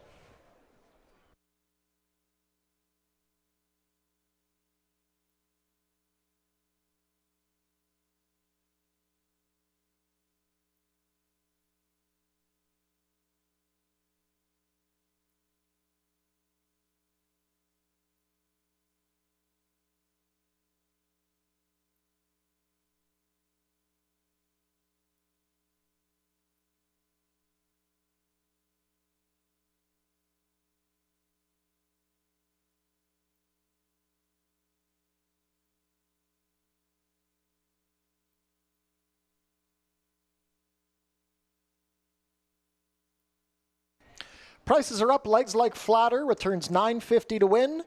$4.30 and $3.40. Second, number 7, Ala Turca, $7.90 to place $4.30. Third, number 6, Really Thirsty, $3.30 to show. $2 exacta, 4-7, $105.40. The $1 try, 4-7-6, $248 even. $1 super, 4-7-6-1, $961.80. $2 double, 3-4, $47.60. And the $1 pick 3, $158.85.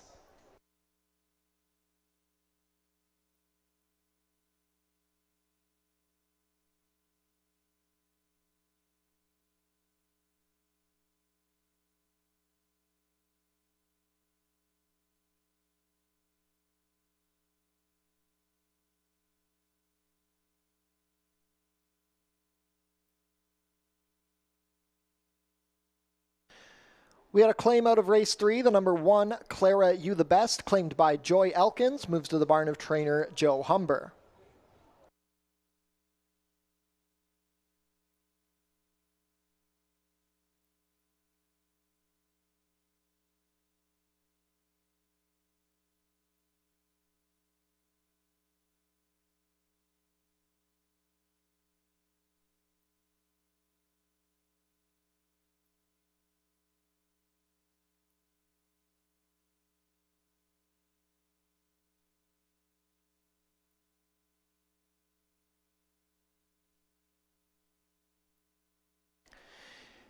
It is with profound sadness and heavy hearts that Fort Erie Racetrack mourns the passing of our beloved Queen of Fort Erie, legendary jockey Francine Villeneuve. Francine was more than a rider. She was a trailblazer, a pioneer, and a true ambassador of thoroughbred racing. She grew up surrounded by horses on the family farm in Winchester Springs before studying equine management at Humber College. It was during a summer job in 1984 as a hot walker at Woodbine that her natural talent and small stature pointed her towards a future in the saddle.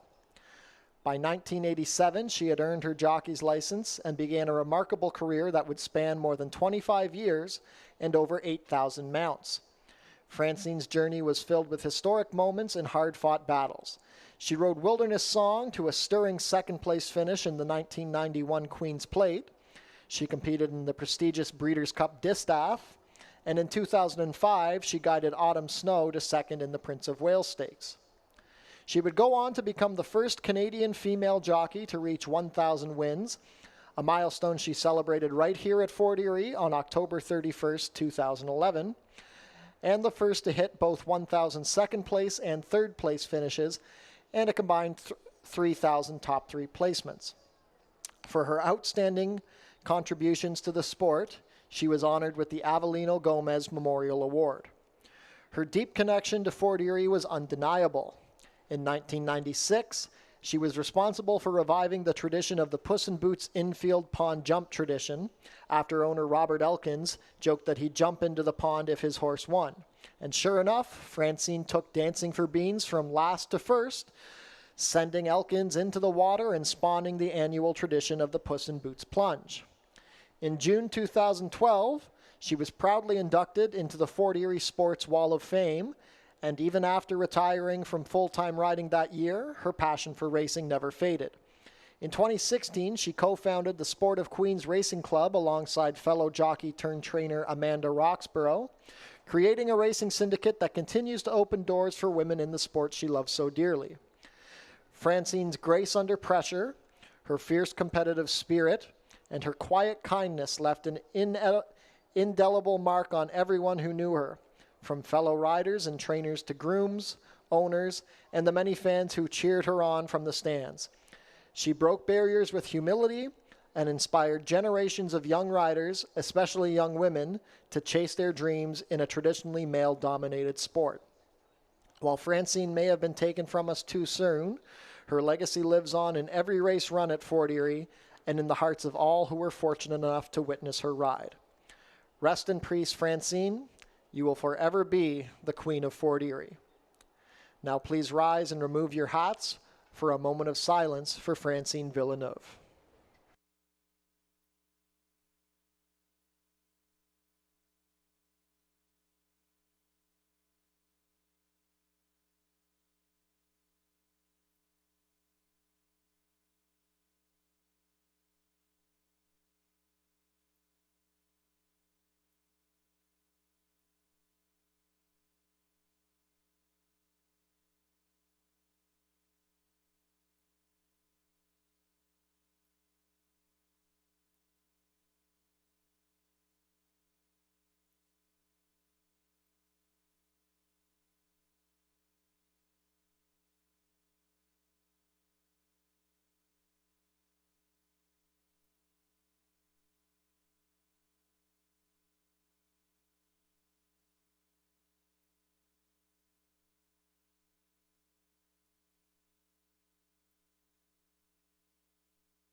Thank you, ladies and gentlemen, for helping us remember the legacy of Francine Villeneuve, a beloved member of the Ontario thoroughbred racing community.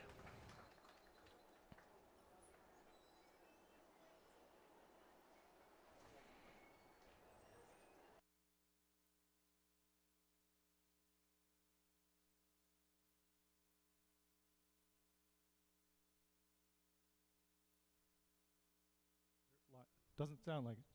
Oh. Hello. Okay, thank you. That was great, everybody. I really appreciate that. Fran was a legend, and a lot of people are going to miss her. We have jockey Kirk Johnson here. Just wanted to say a couple words about his memories with Francine. Hi, everybody. Just want to say Francine was one of the most competitive female riders here that I ever ridden with. She was also kind and always willing to give a helping hand to any newcomers that come around. And she was very loved and respected by everyone. And I just want to say to her family, she'll be sadly missed. And she will always be loved by everybody here at the track. And she was a champion in life, and she'll be a champion in the afterlife. And God bless her soul. All right. Thanks, Kirk. That was beautiful. And now we have Pierre Mailhot with a couple more words about his memories of Francine. Yes, Francine was a really nice person, and we really, really respect her around the racetrack for Erie Woodbine. And I remember when she started riding races, I rode races 2 years before her, and she's really going to be missed from the horsemen. Thank you. Thanks, Pierre. Thank you, everybody. Rest in peace, Francine.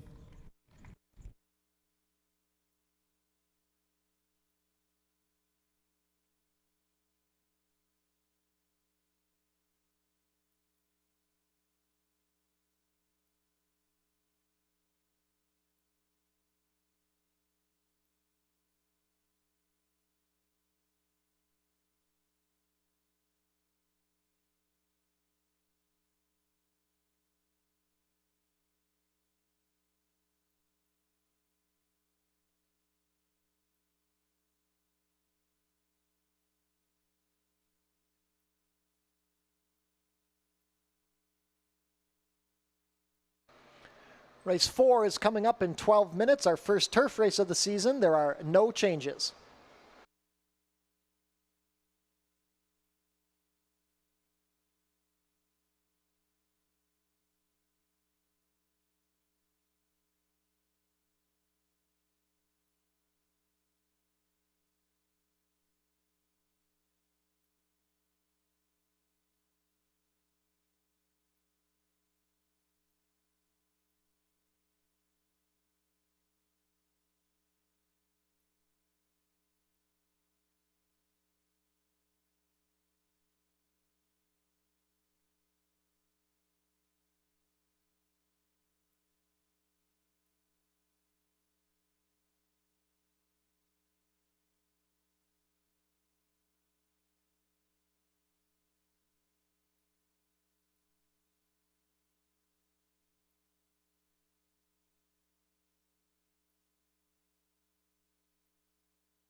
For our first turf race of the season, at about 7 furlongs. It's for fillies and mares in for the $8,000 tag. We do have a nice field here of 8 going postward. It's going to be a little interesting because I think from a pace perspective, most of the speed is signed on towards the inside 2 stalls, that being Hot Omelet and certainly Naughty and Nice. And I do think she might be a tad quicker than the other mare in here. So that's interesting. I also think 2 Turns is interesting on the grass for some of these horses because maybe they've gone long, but maybe it's been primarily on the dirt. So it's a little tough. I think for me, I try to get a little creative here, and I go to the 7 In It to Win It here for Pat Dixon. Colebrook Farms here. Deshaun Bino has the mount here. I think a lot has to do with maybe the trip that she could get here, because when you look at her performances, she's a little hit and miss in her running style. I know you might think she could be forward. I don't think that's the case. I do think she needs to be put into this race a little bit more. When she was forward, they crawled on the front end that day. They went 26-2 to the opening quarter, then 51 to the half, and that's when we saw her forward. I think typically she's going to roll from off of it. I'd like to see her not lose kind of sight of the pace setters in here, and maybe with the outside draw she can do that. I think she should be an okay price against this group. I mentioned the speed kind of stays to the inside here with the 1 and the 2. The 2 Naughty and Nice maybe is the horse to beat in here, but the thing that leaves me with something to be desired is the fact that she's 2 for 19. A lot of runner-up finishes. She's been loose on the lead before, and that's where she's most dangerous, but she can also sort of get caught in those final stages. So I didn't want to use her as the top pick because I have reservations, and I know the price is going to be too short for my liking, but I will use her underneath. And then finally, the number 1 Hot Omelet. I do find her very intriguing. When you look at her campaign last year, really solid. Solid all the way around. It really didn't matter what she was doing either. I mean, she could sprint. She could go 2 turns. Her turf effort, I thought, was actually pretty good when you look at who beat her, Turf and Surf, as well as Emerald Lake. So an interesting mare in this spot. She may need a race off the freshening, but I just really respect her body of work. And I do think from a pace perspective, maybe she can push Naughty and Nice a little bit in here. And I think, depending how she fares today, she'd be a horse that I'd certainly go back to as well next time out. A lot of these horses are going to need this race under their belt, and we'll see how they fare here over the turf course. Really excited to have us back on the grass and to do it so early in the season this year on our 2nd day of racing. I'll go to the 7 In It to Win It as the top pick, the 2 Naughty and Nice underneath, and then round out the top 3 here with Hot Omelet. Good luck.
Field is making their way on track for today's fourth race. Race 4 is a claiming race for fillies and mares 3-year-olds and up, which have not won a race in 2026 or which have never won 4 races.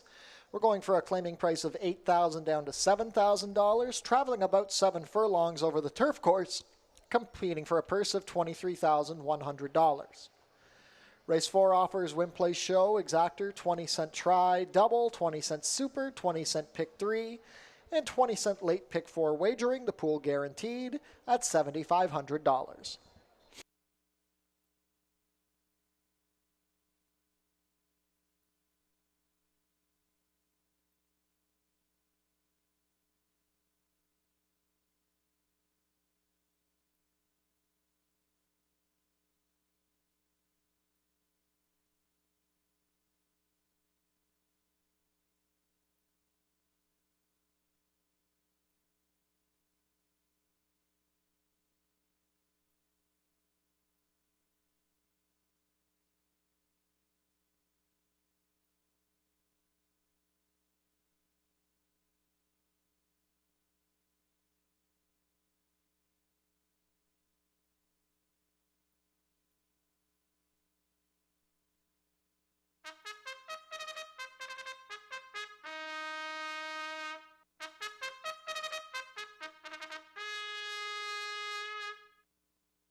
Race 4 post parade, number 1 is Hot Omelette. Michael David riding for trainer Josh Robillard and owners Hoy Wing Ip and Michael Chung. Away from parade, number 2 is Naughty and Nice. Kirk Johnson riding for trainer Julie Mathis and owner John Brown. Jeff Boyce owns and trains the number 3, Miss Ozige. The rider is Ishmael Mascara. Number 4 is Candid Candice. Alexis Sanchez pilots for trainer Steve Cathcart, who part owns with Joseph Roberto. Number 5 is Iron Pyrite. Brian Shane in the saddle for trainer Julie Mathis and owner David Mathis.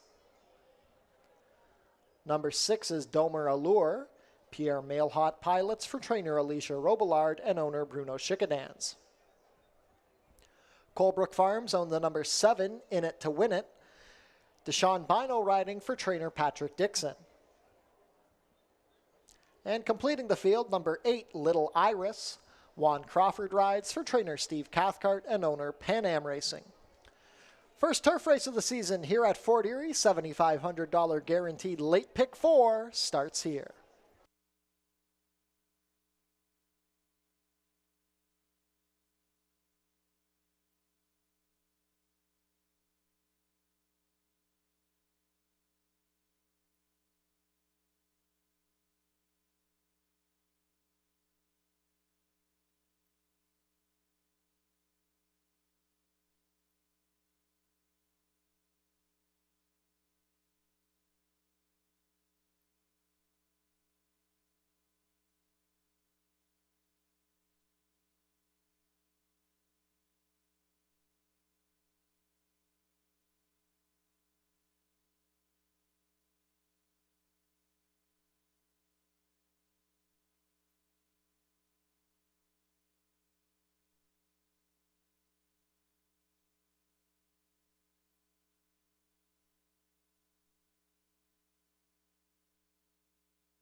Starting gate taking position on the turf course. Not much time left to get those late pick 4 wagers in.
Race 4 field is behind the starting gate. It is now post time.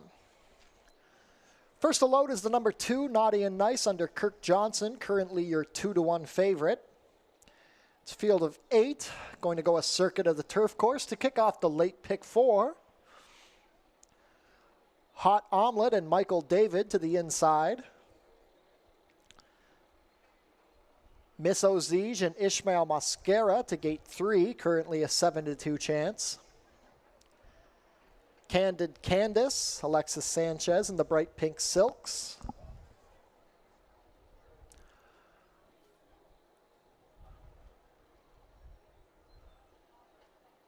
Goes up.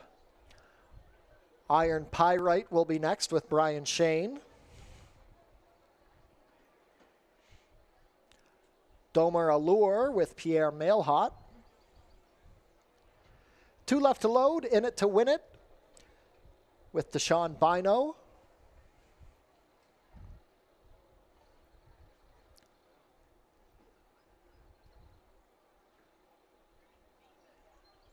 In It to Win It goes in. Last up will be Little Iris, the Oklahoma bred, with Juan Crawford. Rearing up in the starting gate, that's Miss Ozige. Ishmael Mascara to get resituated. All set.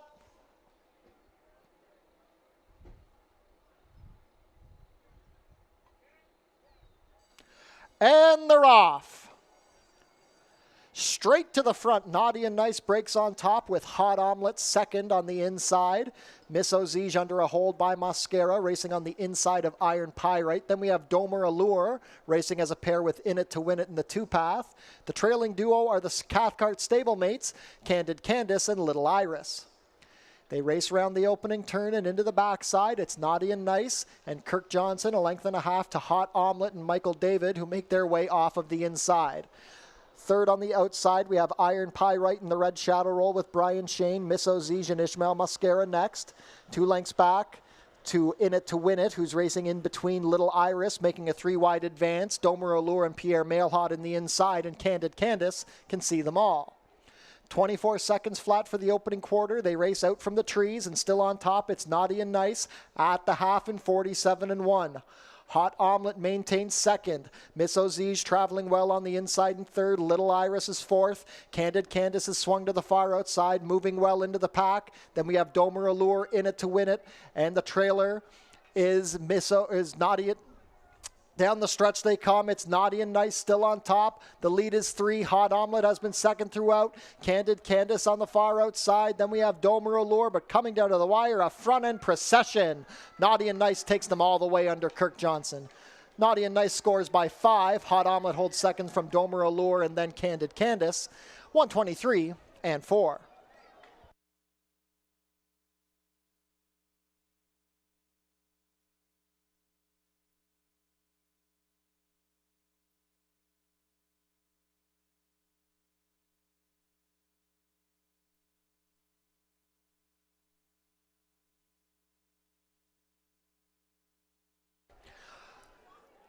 Unofficial in race 4, the winner is number 2, Naughty and Nice. Second is the 1, Hot Omelet.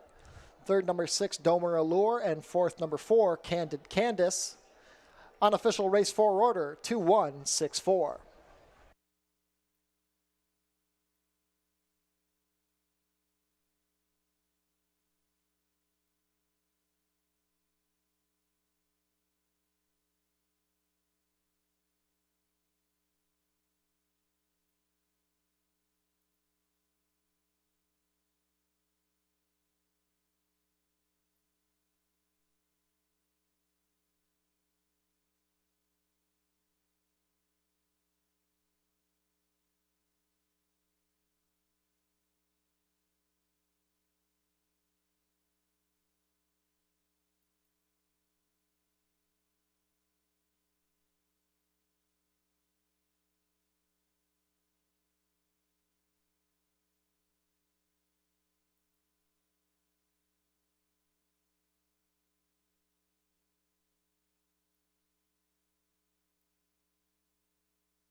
Now returning to the winner's circle, the unofficial winner of today's fourth race, number 2, Naughty and Nice.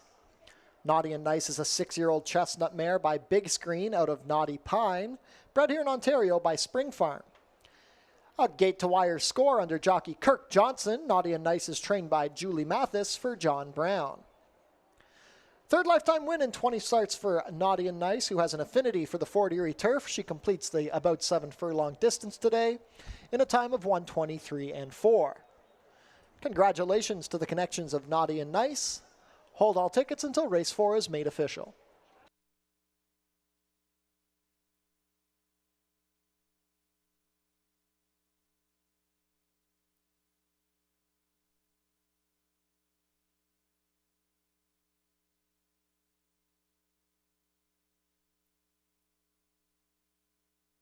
And race 4 is now official.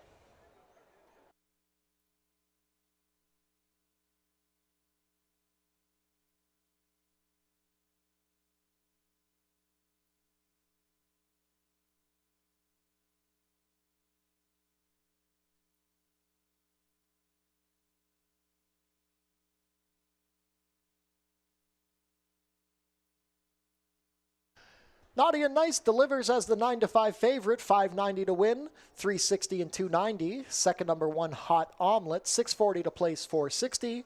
Third number 6, Domer Allure, $6 to show. $2 exacta, 2-1, $32.90. The $1 try, 2-1-6, $131.80. $1 super, 2-1-6-4, $469.75. $2 double, 4-2, $46 even. And the $1 pick 3, $129.45.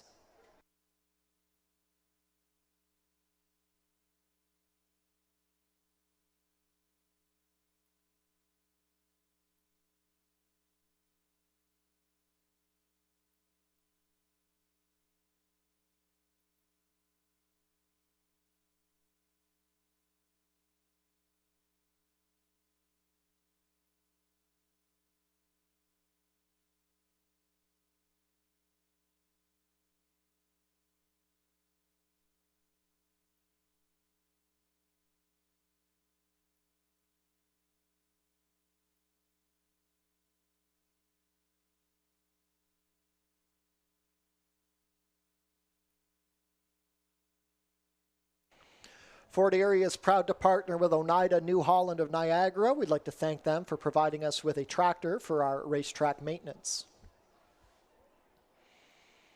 And I'd like to say thank you to TELUS, who is a sponsor this year. They're sponsoring Fort Foodie Fest coming up in August. TELUS Pure Fiber Internet is expanding in more areas of St. Catharines.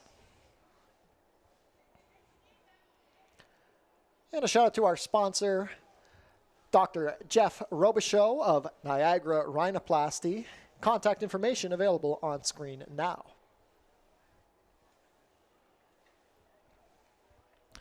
Race 5 is coming up in 17 minutes. There are no changes.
Race 5 kicks off our final pick 3 on the card, and this is where the racing gets really good in terms of the quality. You can see here, it's tough to say which one's maybe the feature in a lot of ways because the waters just get so much deeper here through the rest of the card. And here in the 5th starter optional claiming event here for the fillies and mares, going 5.5 furlongs on the main track. And the horse to arguably beat is the outside horse in here, the 6 Traverse, who just had a tremendous 2025 campaign, winning all 5 of her appearances here and just did it with ease.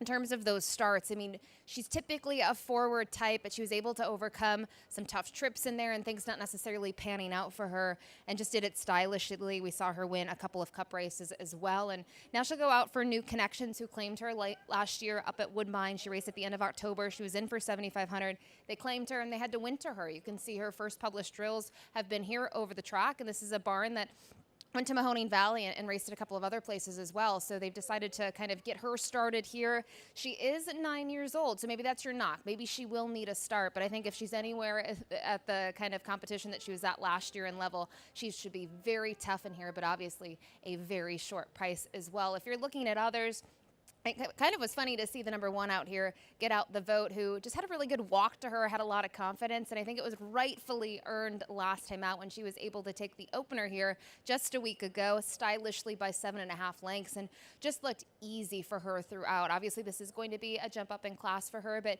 I love what John Sims was able to do there, where you have a horse joins the barn and you can go for the waiver. And that's why they maybe put her in that $6,250 claiming event, just to kind of gauge where she would be for this season. Obviously, she was certainly up for that task. Now she does have to step up in competition, but I do think the short return shouldn't be an issue. It's just going to be her second start of the year. And I mentioned she did have a nice walk, a little bit of a confidence boosting win as well. And then finally, the number 5 in here, Frackamore.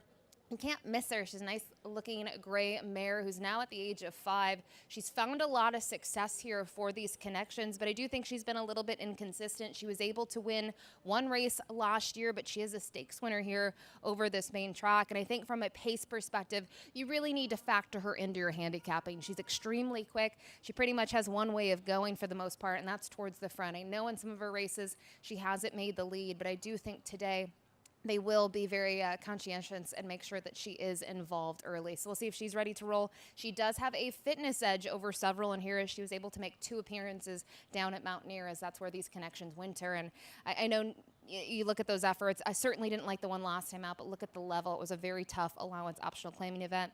And she did race well 2 starts back. The winner, Silver Candace, a stable mate of hers. So very nice group here of fillies and mares. Will hit the track in just a couple of minutes. And as a reminder, our final pick 3 wagering opportunity of the day. Good luck.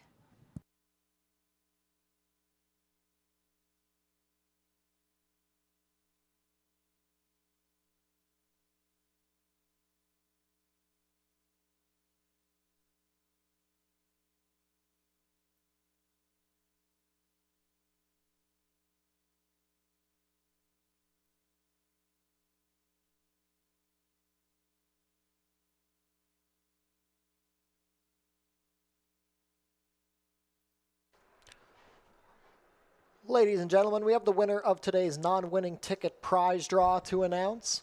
Could Greta Arby please head to customer service? Once again, that's Greta Arby. Congratulations. You have won today's non-winning ticket prize draw. Please head to customer service to claim your prize. Also, ladies and gentlemen, take note that jockey Ishmael Mascara will be off the remainder of his mounts this afternoon. So we are awaiting rider changes in race 6 on the number 5, Getting Ahead, and race 7, number 5, Wet and Wild. Once again, that's rider Ishmael Mascara off the remainder of his mounts today. Replacement rides yet to be announced.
field is making their way on track for today's 5th race. Race 5 is a starter optional claiming race for fillies and mares 3-year-olds and up, which are started for a claiming price of $5,000 or less in the last 2 years, or going for a claiming price of $10,000. We're traveling 5 1/2 furlongs, competing for a purse of $21,750.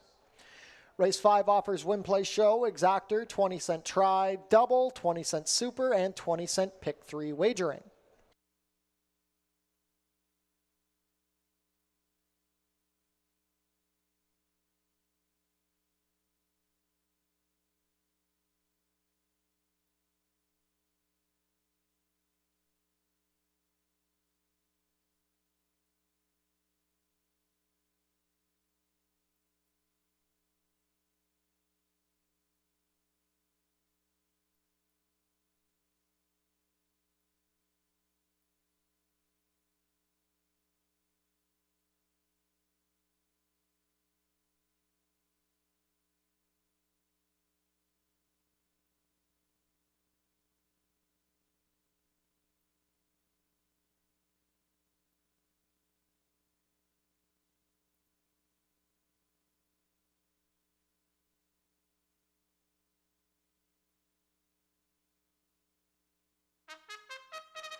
Race 5 post parade. Number 1 is Get Out the Vote.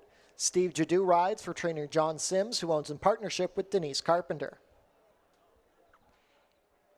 Number 2 is Victoria Elizabeth. Jodine Anderson has the call for trainer Julie Belhumer and owner Robert Hardy.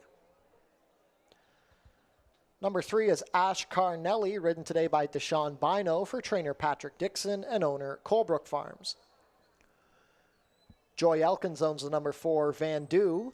Melanie Pinto rides for trainer Joe Humber. Number 5 is Frackamore. Kirk Johnson riding for trainer Julie Mathis and owner David Mathis. And completing the field, number 6, Traves. Helen Vanek pilots for trainer Nick Malini Jr. and owner Bruno Chickadans. 1 minute to post for race 5. Final pick 3 of the day kicks off here.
Starting gate moving into position. Not much time left to get your race 5 wagers in. 6-5 favorite, the number 6 Traverse. Final rolling pick 3 of the day starts here.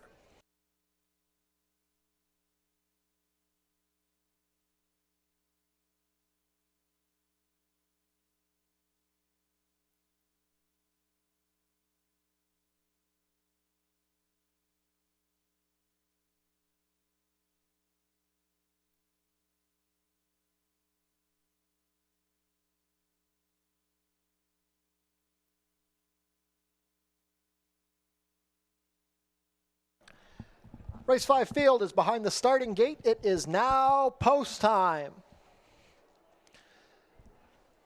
7-5 on Traverse, looking to remain undefeated here at Fort Erie. Field of 6 fillies and mares to sprint 5.5 furlongs here.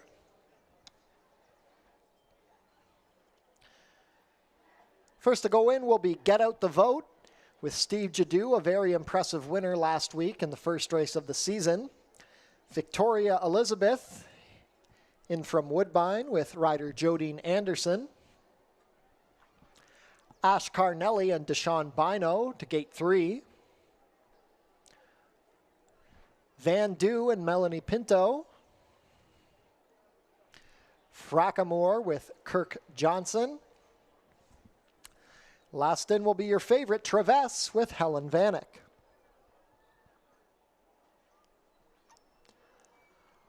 All set. And they're off. Good beginnings on the outside for Traverse and Frackamore. Also showing speed is Van Dew from the center. Get Out the Vote will stalk the pace from the inside, racing a length and a half better than Ash Carnelli, who races at the back with Victoria Elizabeth.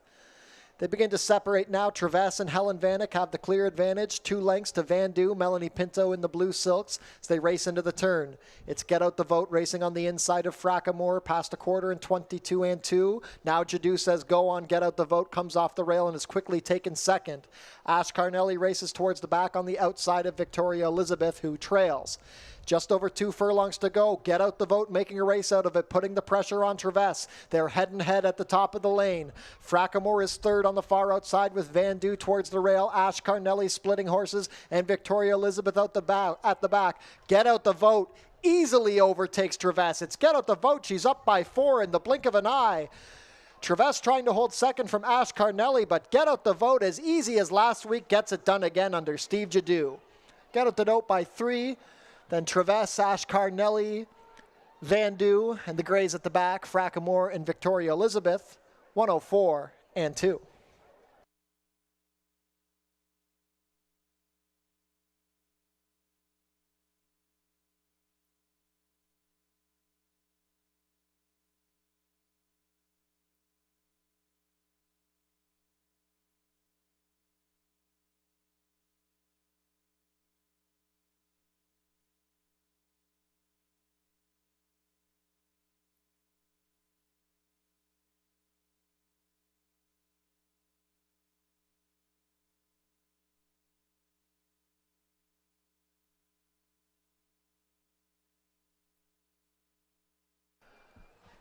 Unofficial in race 5, the winner is number 1, Get Out the Vote. Second, number 6, Traverse. Third, number 3, Ash Carnelli. And fourth, number 4, Van Dew. Unofficial race 5 order, 1, 6, 3, 4.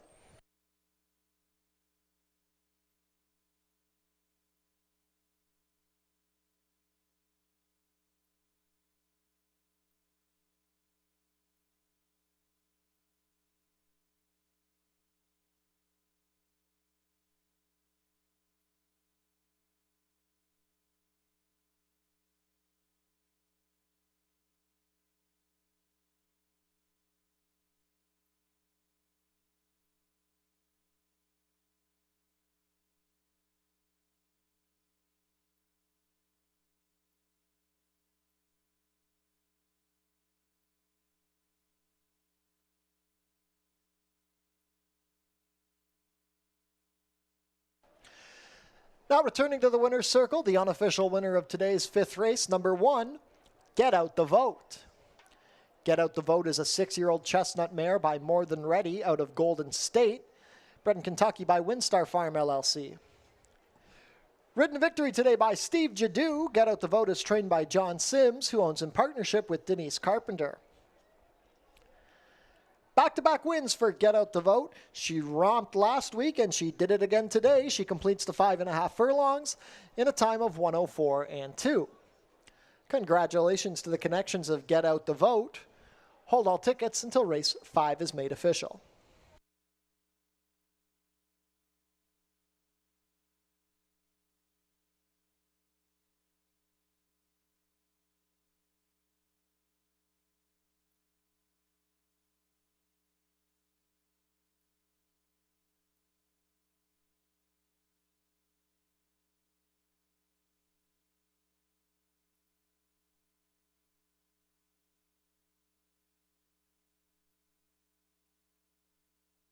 Race 5 is now official.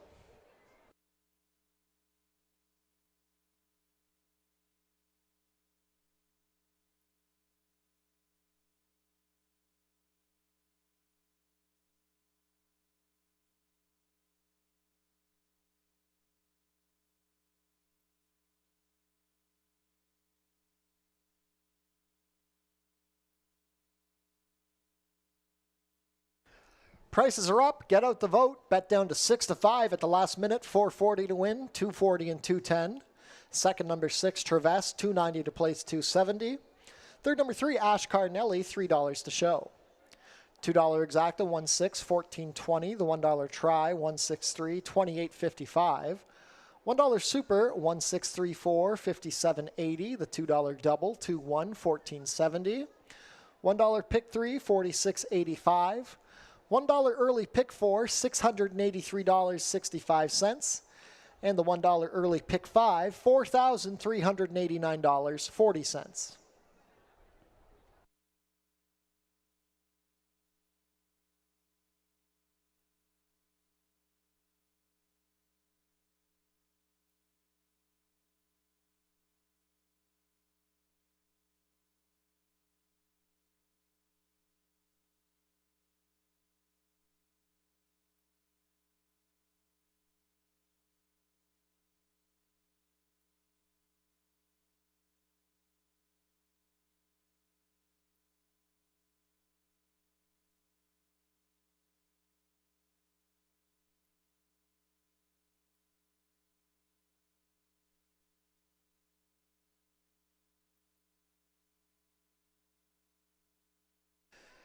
Be sure to come out for Father's Day racing on Sunday, June 21st. Post time is 12:15, presented by Portage M&A Advisory. We'll have stakes races, the farmers market, and prize draws.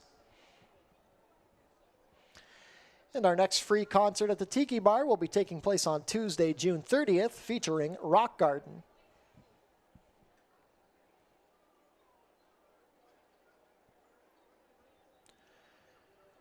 Race 6 is coming up in 22 minutes. We're still awaiting a rider on the number 5, Getting Ahead. Horse number 5, Getting Ahead, rider to be announced. If you'll move your programs forward to race 7, we do have a rider to announce for the number 5, Wet and Wild. Wet and Wild will be ridden by Brian Shane. Still waiting for a rider for Getting Ahead in this upcoming 6th race. 22 minutes to post.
And ladies and gentlemen, we have the rider for the number 5 getting ahead here in race 6. Number 5 getting ahead will now be ridden by Jodine Anderson. Put Jodine Anderson on number 5 getting ahead here in race 6.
Race 6, an allowance event here. 4 fillies and mares set to go 5.5 furlongs on the main track, and a nice field of 7 to go postward. And it's a little bit tough, I think, in some ways to separate the lower prices on the morning line, that being the 6 Supergirl and the 7 Take My Bourbon Neat. The reason being, they both go out here for Tony Adamo and Icon Racing. And you look at Take My Bourbon Neat, obviously 1-for-1 here at Fort Erie, was able to win a stakes race last year, fresh off the claim in the Rondo Bay. But the last 2, late last year, they left something to be desired. And I think when you look at Supergirl, I think she holds the edge for a couple of reasons. Her wins in those last 2 have been dynamite, really easy wins when it's been said and done. And one of them already this year, back in in the middle of May, where she was able to take command, opened up a sizable lead on that group. That was a starter optional claiming event where she was not in for the tag, and then still was able to hold there by 2 1/4. So I think for Kirk Johnson, this is a send mission with Supergirl. Looks extremely tough. Now, she is going to try the dirt for the first time, but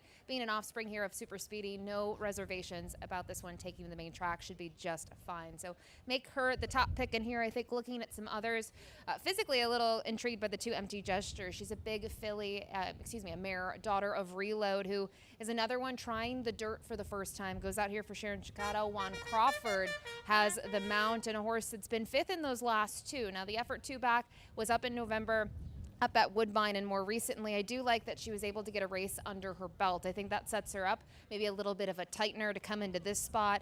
In terms of where she was, she's kind of towards the back there in a compact field and never really got going. She tried to make a move, but I think it bodes well that the winner, Home for a Rest, came back to win since that effort again in Double Up, and just kind of speaks to the level that was an allowance optional claiming event. So I do find her intriguing here. Curious to see the price that she'll be come post time. And then rounding it out, I mentioned it already, the 7 Take My Bourbon Neat is a stakes winner, undefeated here on the main track from that lone try, and she was very impressive there. She was ridden on that day by Sofia Vives. They were able to kind of take advantage of things and got a lead that was probably easier than expected. I'm surprised no one tried to go with her, and obviously they paid for it as she was able to win their $100,000 stakes race. But in her last 2 efforts to cap off her 2025 campaign as a 3-year-old filly, she just couldn't make the lead in there. She sort of had to chase the pace, and she backed out of both of those efforts, going 6.5 and 6. So I think the plus side for her, she does get back on the dirt. She cuts back in distance, but her stablemate is to her inside. They both have speed. It's going to be interesting to see how these 2 maybe square up in here, as you would hate to see them kind of going at it early. And there's other speed in here. Don't let some of these horses fool you. The 3 who is late here to get to the paddock, she has speed. The 1 Speedy Lady, her best races have been in front end fashion. So this race could be pretty contested on the front end. So maybe you'll look for a horse like the 2 Empty Gesture who could sit the trip, or look at a couple of others. But a very intriguing race here to kick off the late double. Best of luck.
Field is making their way on track for today's 6th race. Race 6 is an allowance race for fillies and mares 3-year-olds and up, traveling a distance of 5 1/2 furlongs, competing for a purse of $25,050.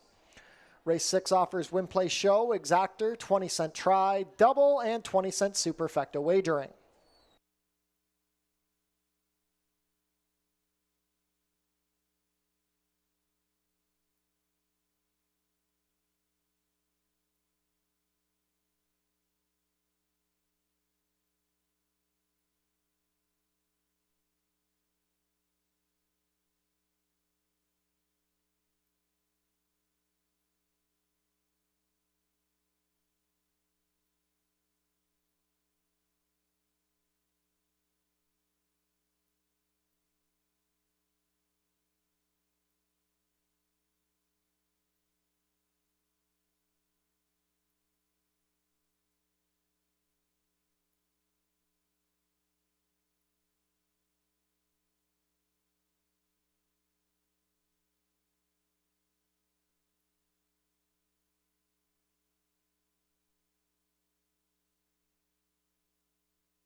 Race 6 post parade. Number 1 is Speedy Lady.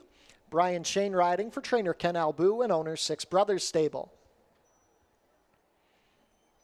Number 2 is Empty Gesture. Juan Crawford in the saddle for trainer Sharon Chicato and owner Mary Biamont.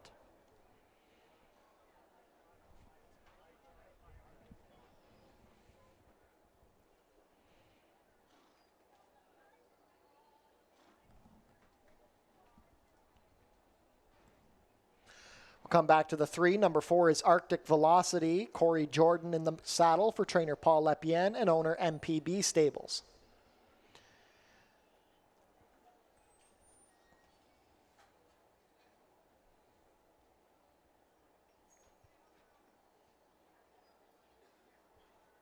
Come back to the 5. Number 6 is Supergirl.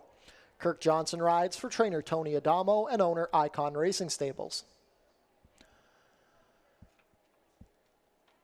Also racing for Tony Adamo and Icon Racing Stables is the number 7, Take My Bourbon Neat.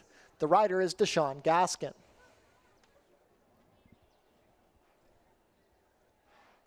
On screen now, number 5, Getting Ahead. Jodine Anderson picks up the mount for owner-trainer Aaron Rickman.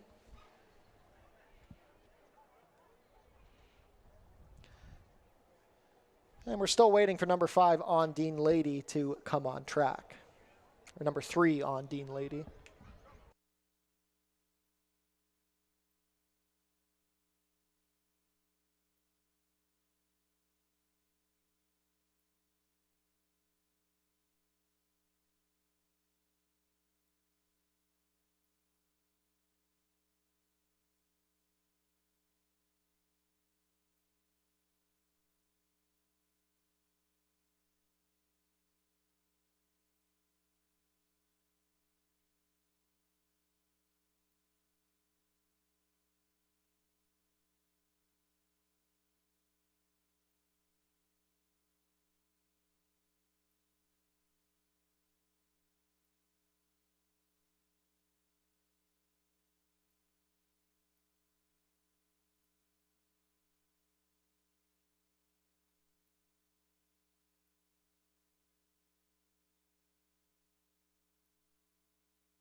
Ladies and gentlemen, we have a late steward scratch to announce here in race 6. By order of the stewards, take out the number 3, On Dean Lady.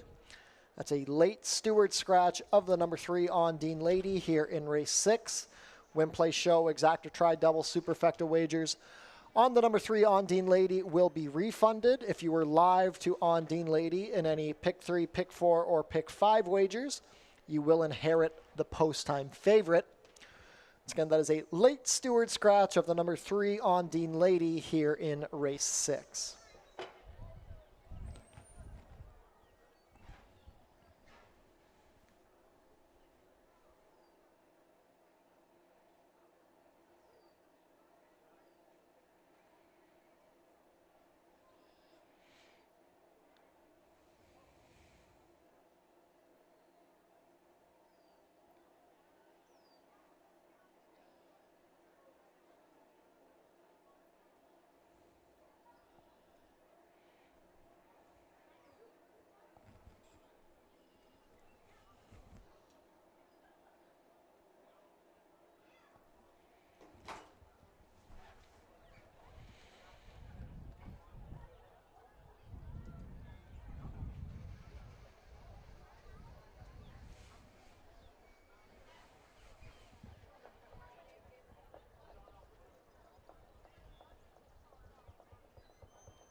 Speedily.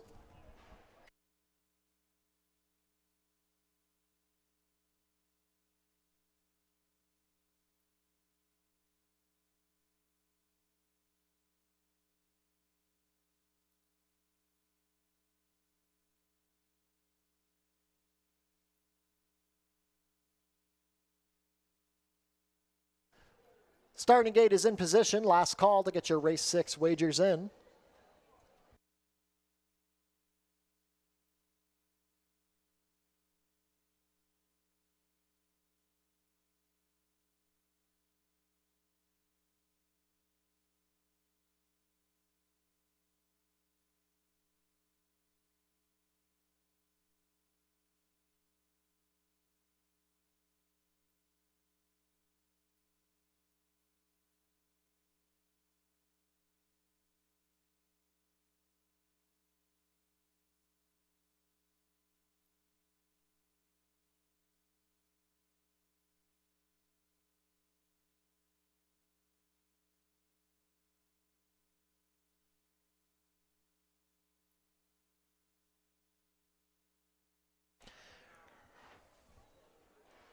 Race 6 field is behind the starting gate. It is now post time. Late double wagering starts here. Current favorite at even money is the number 6 Supergirl, one of 2 for Icon Racing Stables. First in is Speedy Lady with Brian Shane. Empty Gesture and Juan Crawford.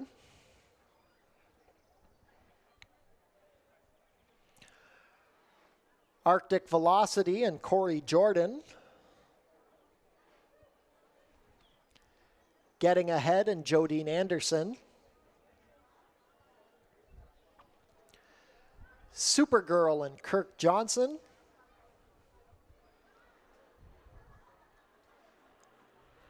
Will be followed in by stablemate Take My Bourbon Neat and Deshaun Gaskin. All set.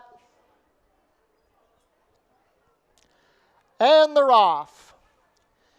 Broken a good line. Speed from the center of the gate for Getting Ahead. Now being pressed by Supergirl to the outside. Take My Bourbon Neat racing widest. It's a gap of 2 to Speedy Lady in the purple, racing a half length better than Empty Gesture.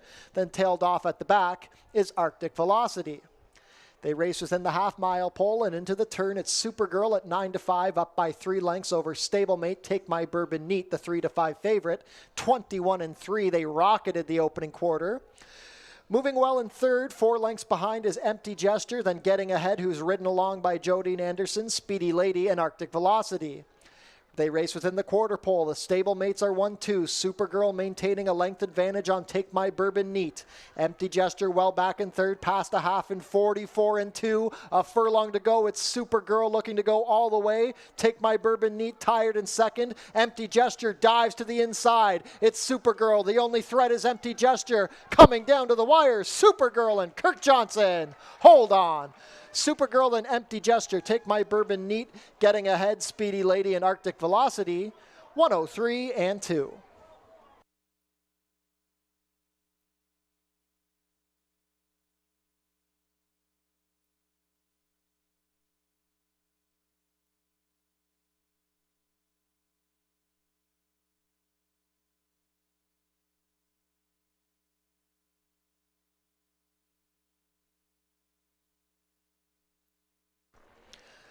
Unofficial in race 6, the winner is number 6, Supergirl. Second is the 2, Empty Gesture. Third, number 7, Take My Bourbon Neat. And fourth, number 5, Getting Ahead. Unofficial race 6 order, 6-2-7-5.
Now returning to the winner's circle, the unofficial winner of today's 6th race, number 6, Supergirl.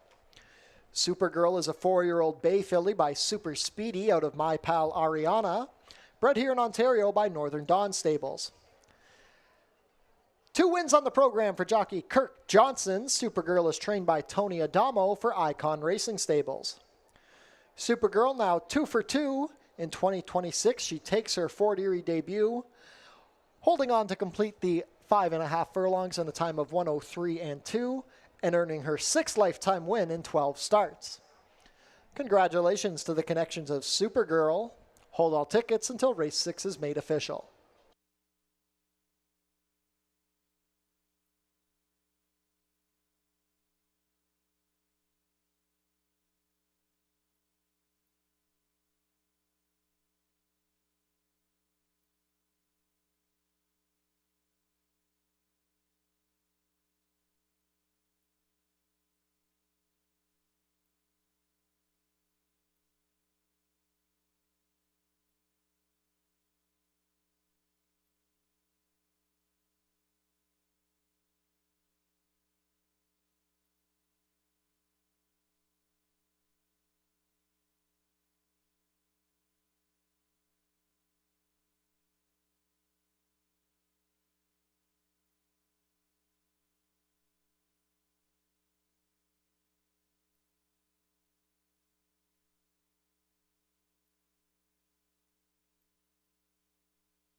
Race 6 is now official.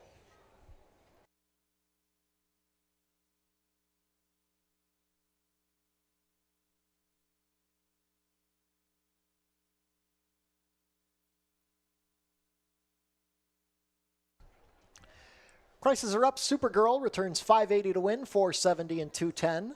Second, number 2, Empty Gesture, $720 to place, $230. Third, number 7, Take My Bourbon Neat, $210 to show. $2 exacta, 6-2, 18-10. The $1 try, 627, 16-20. $1 supers, 6275, 2750. $2 double, 1-6, 17-20. The consolation double with a late scratch number 3, 380. And the $1 pick 3 returns 27.45.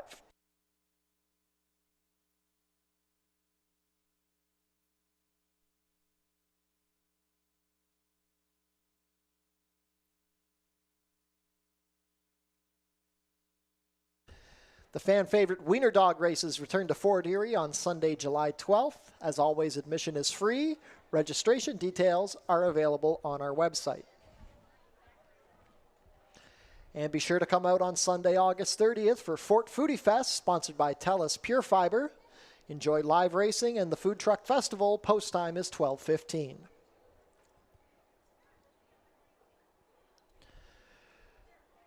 Race 7 coming up in 18 minutes. We have a rider change on the number 5, Wet and Wild. Make the rider Brian Shane. Stewart scratch the main track only's number 10, Always Away, and number 11, Blazing Bow.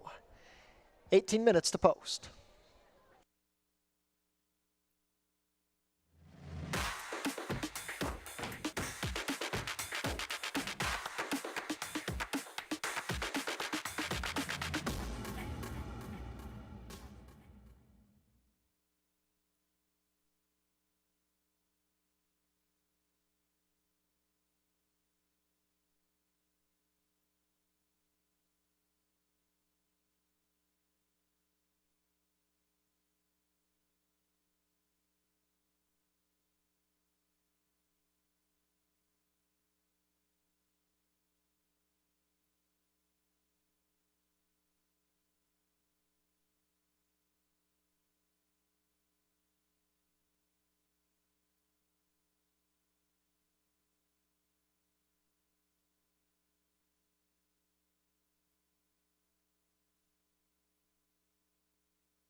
We round out the program here in race 7, back on the grass, about 7 furlongs. It's a very nice starter optional claiming event for the Colton Geldings. Very competitive, and I know JP Hellish, the number 6 in here, is the horse to beat. I'm going to try to beat him, be a little bit creative here with the number 3, Fast and Ready. Goes out for Danny Wills, a horse that sprung a pretty big upset here last year when getting that win on the turf. You go back to that race August 12th.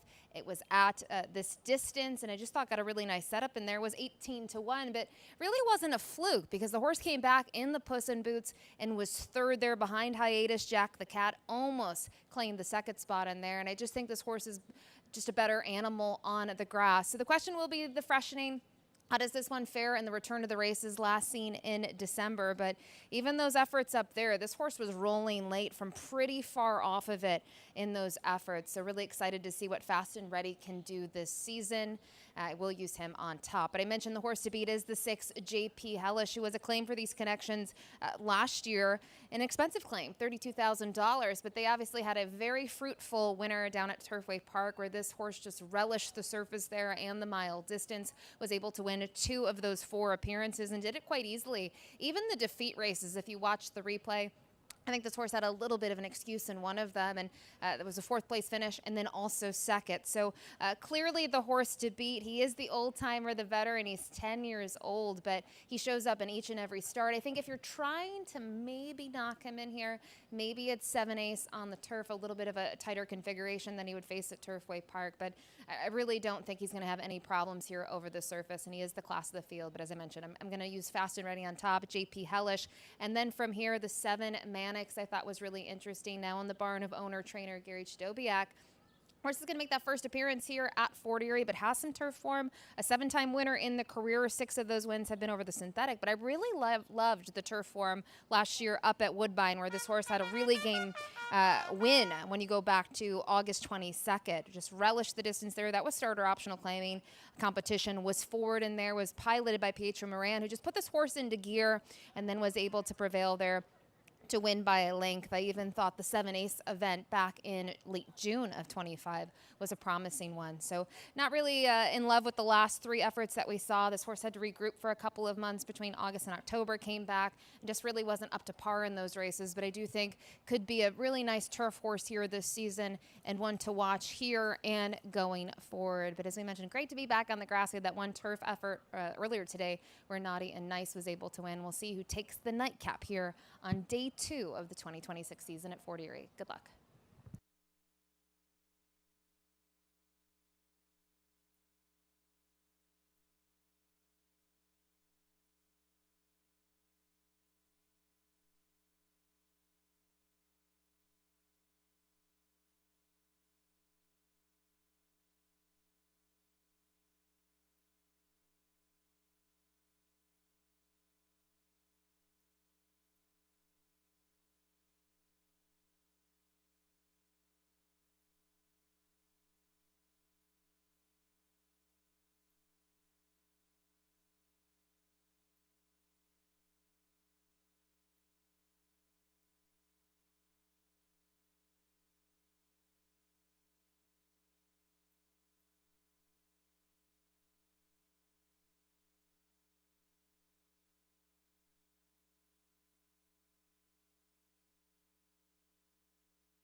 Field is making their way on track for today's 7th and final race. Race 7 is a starter optional claiming race for 3-year-olds and up, which have started for a claiming price of $8,000 or less in the last 2 years, or going for a claiming price of $12,500. Traveling a distance of about 7 furlongs over the turf course, competing for a purse of $24,150. Race 7 offers win, play, show, exactor, 20-cent try, 20-cent super, and 20-cent jackpot high five wagering.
Race 7 post parade, number 1 is Scat Factor, ridden today by Kirk Johnson for trainer Allison Jennings and owner Logan Freitz.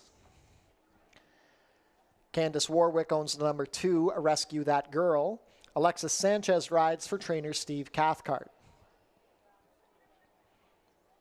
Number 3 is Fast and Ready. Melanie Pinto, the jockey, for trainer Danny Wills and owner Jeannie Ryan. Number 4 is Grand Spirited. Pierre Mailhot in the saddle for trainer Richard Davis and owner Hesty Sport Incorporated. Louis Cappy owns and trains the number 5, Wet and Wild. Brian Shane picks up the mount. Number 6 is JP Hellish. Deshaun Gaskin riding for trainer Tony Adamo and owner Icon Racing Stables. Number 7 is Mannix. Juan Crawford in the saddle for owner-trainer Gary Chidobiak. Number 8 is Star Scholar. Steve Jadu pilots for trainer John Sims, who owns in partnership with Denise Carpenter. Completing the field, number 9, Mr. Mystiques. Jodine Anderson riding for trainer Joan Mitchell, who owns in partnership with David Weingarten. 1 minute to post for race 7. Jackpot high five wagering offered here.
Field for the nightcap crossing onto the turf course. Not much time left to get those jackpot high five wagers in.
Race 7 field is behind the starting gate. It is now post time. Heavy favorite at 3-5 is the 10-year-old JP Hellish. It's a field of 9 to go a circuit of the turf course to close out today here at Fort Erie. Jackpot high five wagering offered here. First in will be Scat Factor with Kirk Johnson.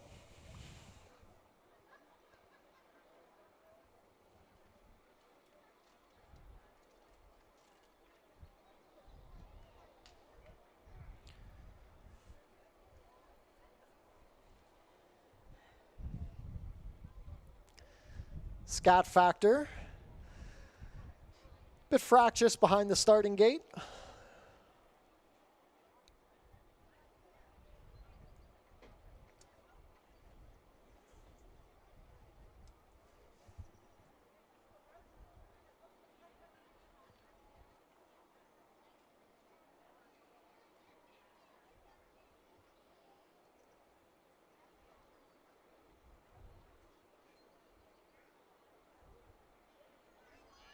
Still working on Scat Factor.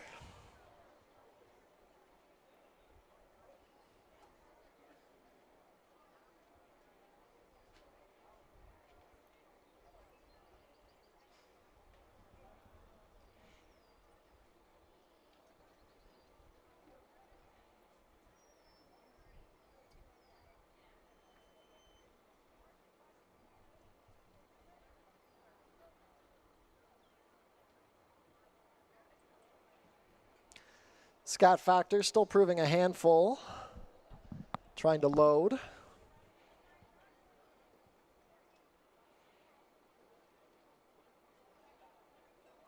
Everybody else waiting patiently behind the gate. Still 3-5 on JP Hellish. Scat Factor, one of the coast's second choices at 6-1.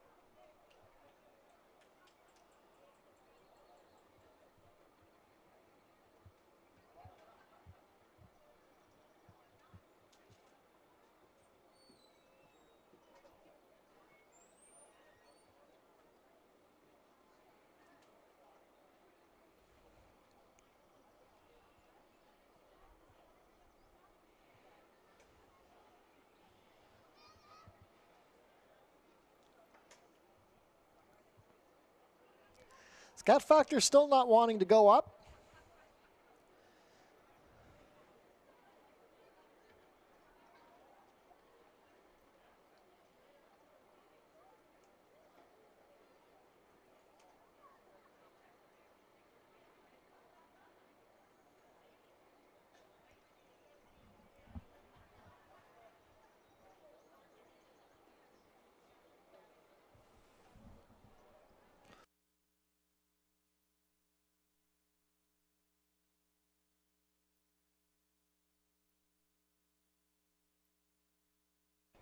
And now Scat Factor has gone in.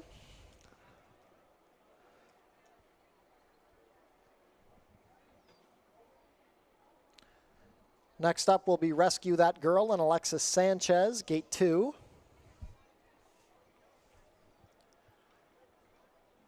Fast and Ready and Melanie Pinto up next.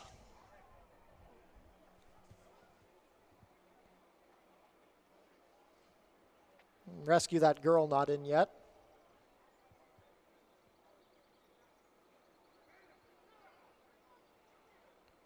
Now's gone up. Fast and Ready.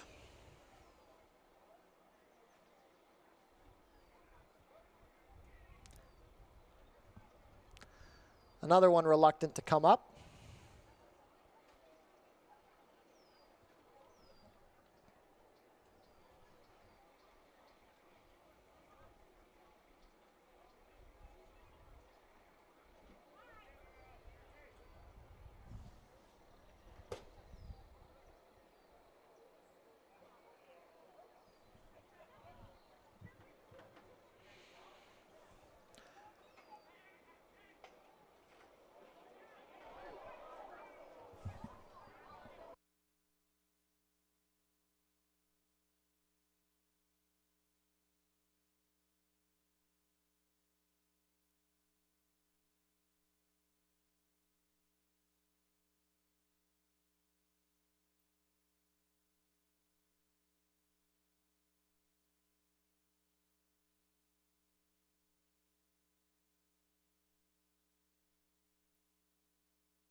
Ladies and gentlemen, we have a late scratch here in race 7 by order of the stewards. Take out the number 2, Rescue That Girl.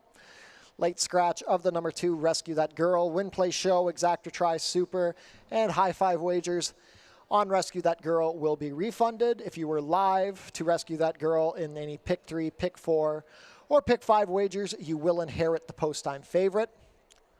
Once again, that is a late scratch of the number 2, Rescue That Girl, here in race 7. Short delay before the start of the 7th.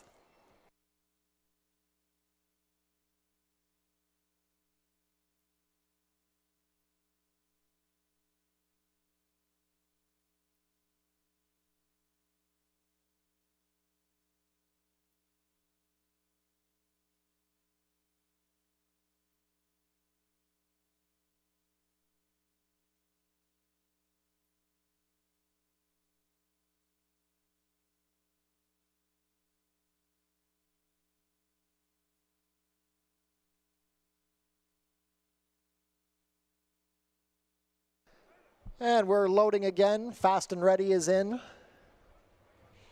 Next up will be Grand Spirited and Pierre Mailhot.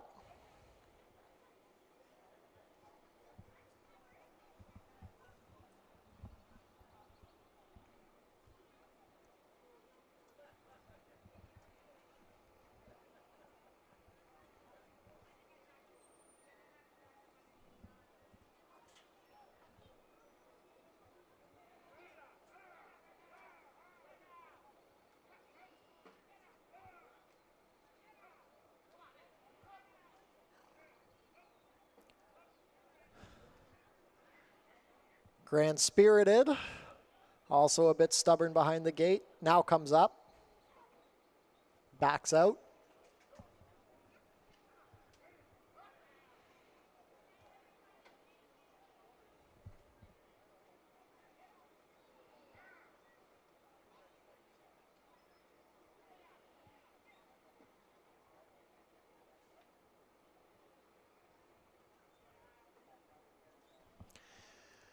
Grand Spirited backs out again.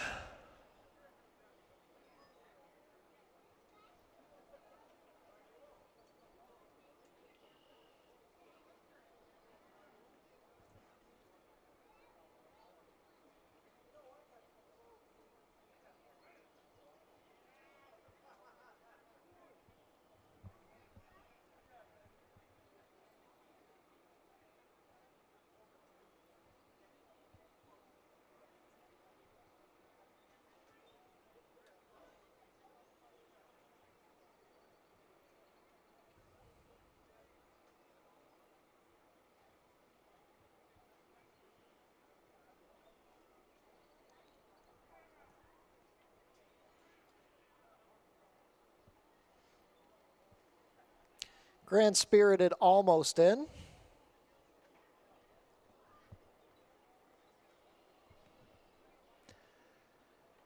Backs out again.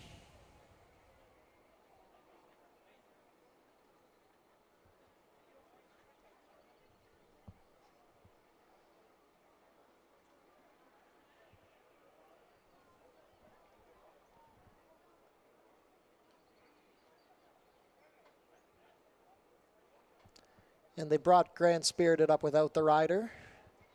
Fortunately, he backs out again.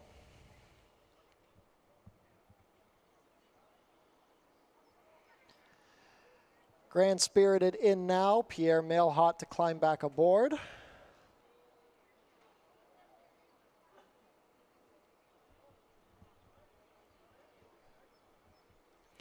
Gate 5 for Wet and Wild, a winner last week.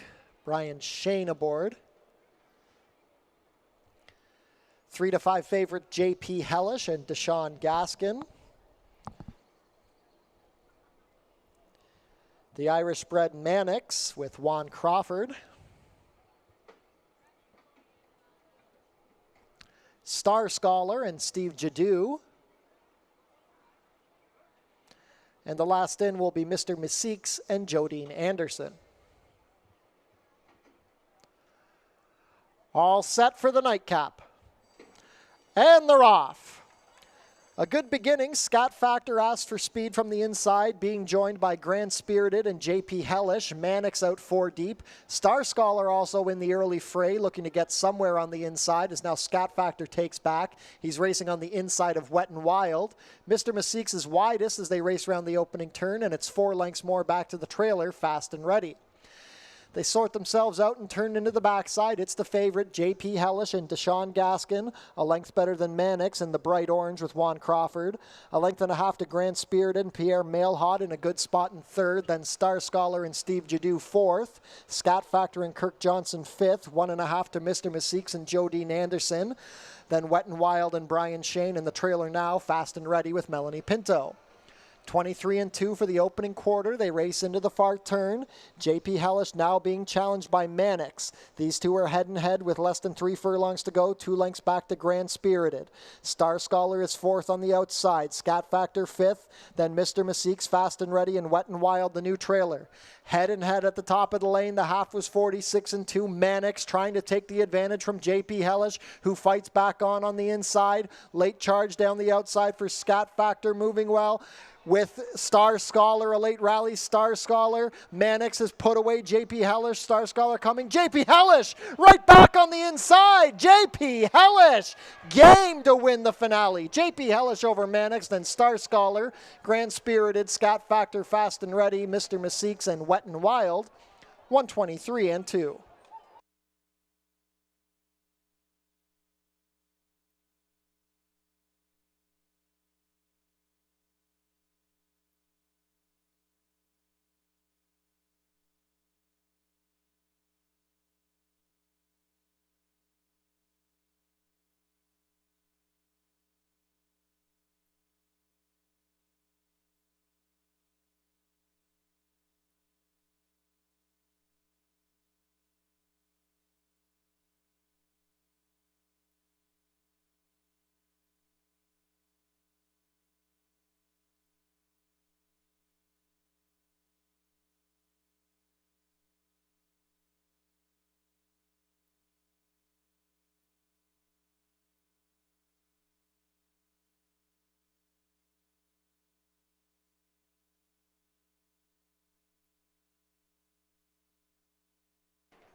Unofficial in race 7, the winner is number 6, JP Hellish. Second is the 7, Mannix.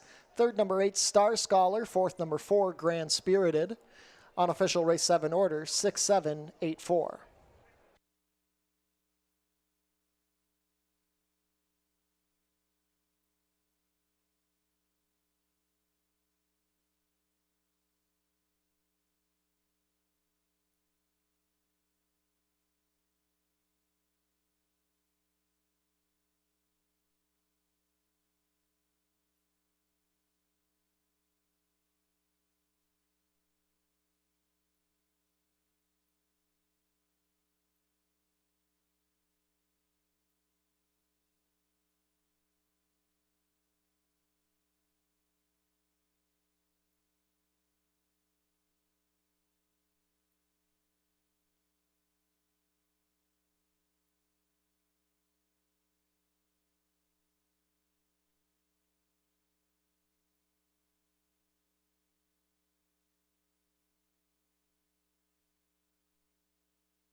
Ladies and gentlemen, we have 2 riders' claims of foul in the running of race 7. The rider of number 5, Wet n Wild, claiming foul against the unofficial 3rd place finisher, number 8, Star Scholar. We also have a claim of foul, the unofficial runner-up, number 7, Mannix, alleging interference against the unofficial winner, number 6, JP Hellish.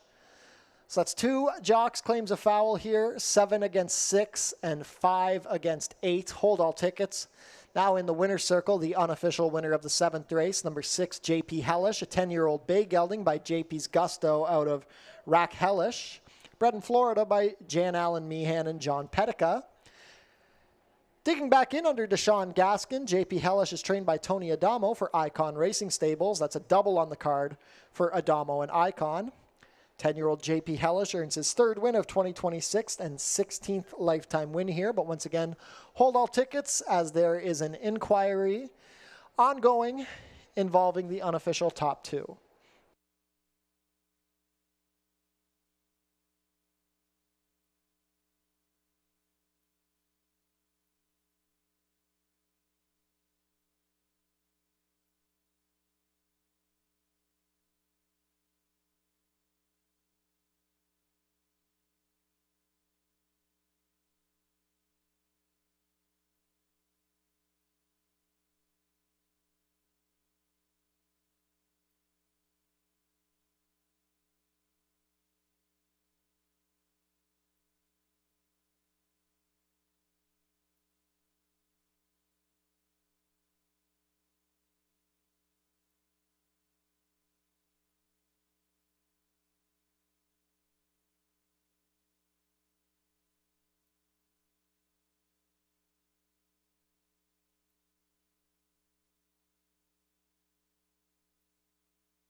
Both claims of foul have been disallowed. Race 7 will be made official shortly with no change. Claims of foul disallowed.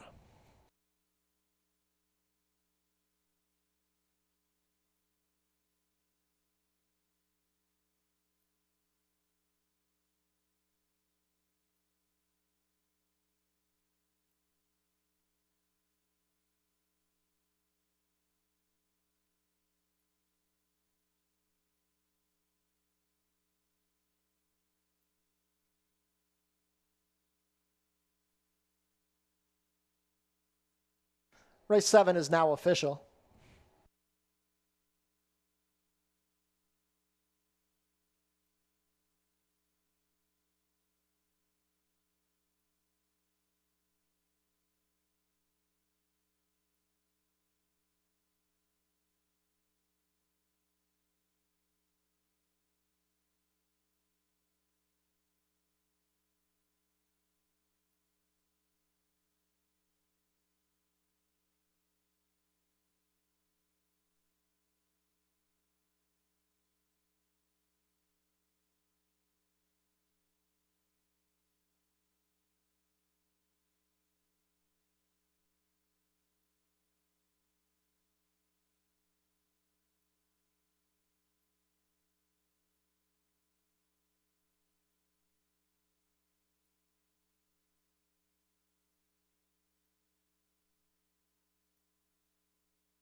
Ladies and gentlemen, apologies for the delay. We have a tote delay, so please stand by before the race 7 prices are available.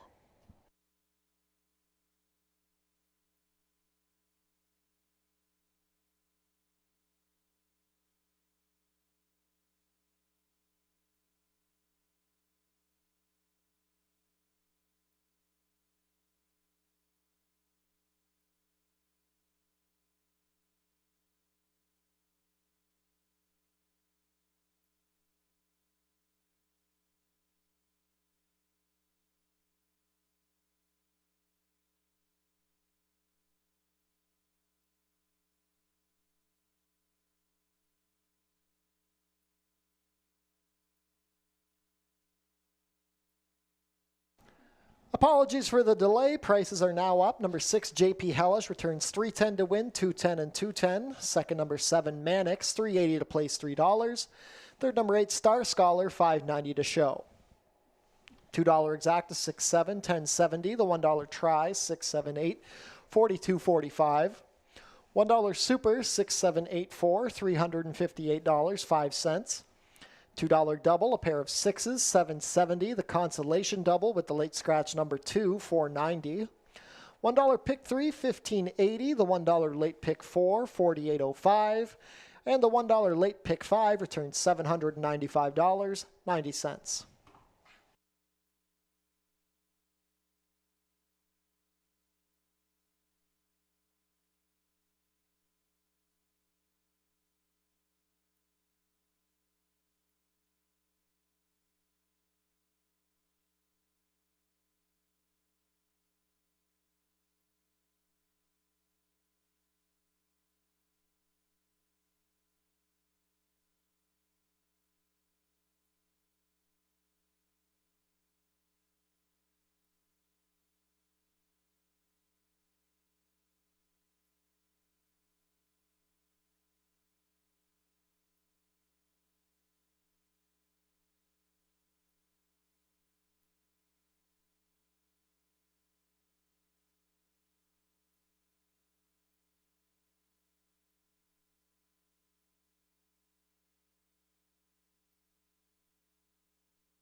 On screen now is the win photo from race 7.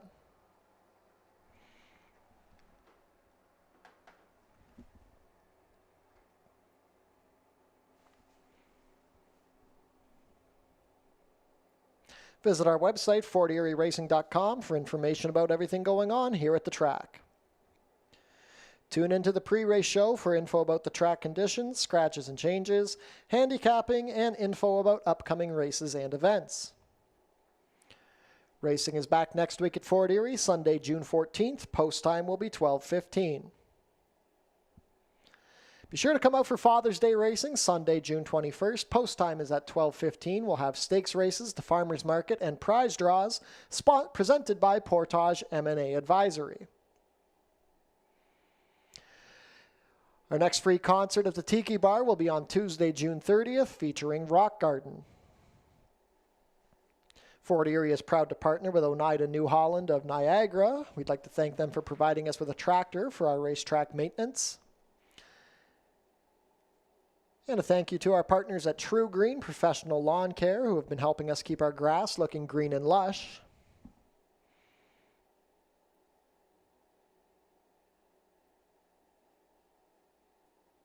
Tune into Your TV Niagara for the Fort Erie Race Replay Show, Channel 70 HD or Channel 100 on Epico, Thursdays at 10:30, Saturdays at 4, or Sundays at noon.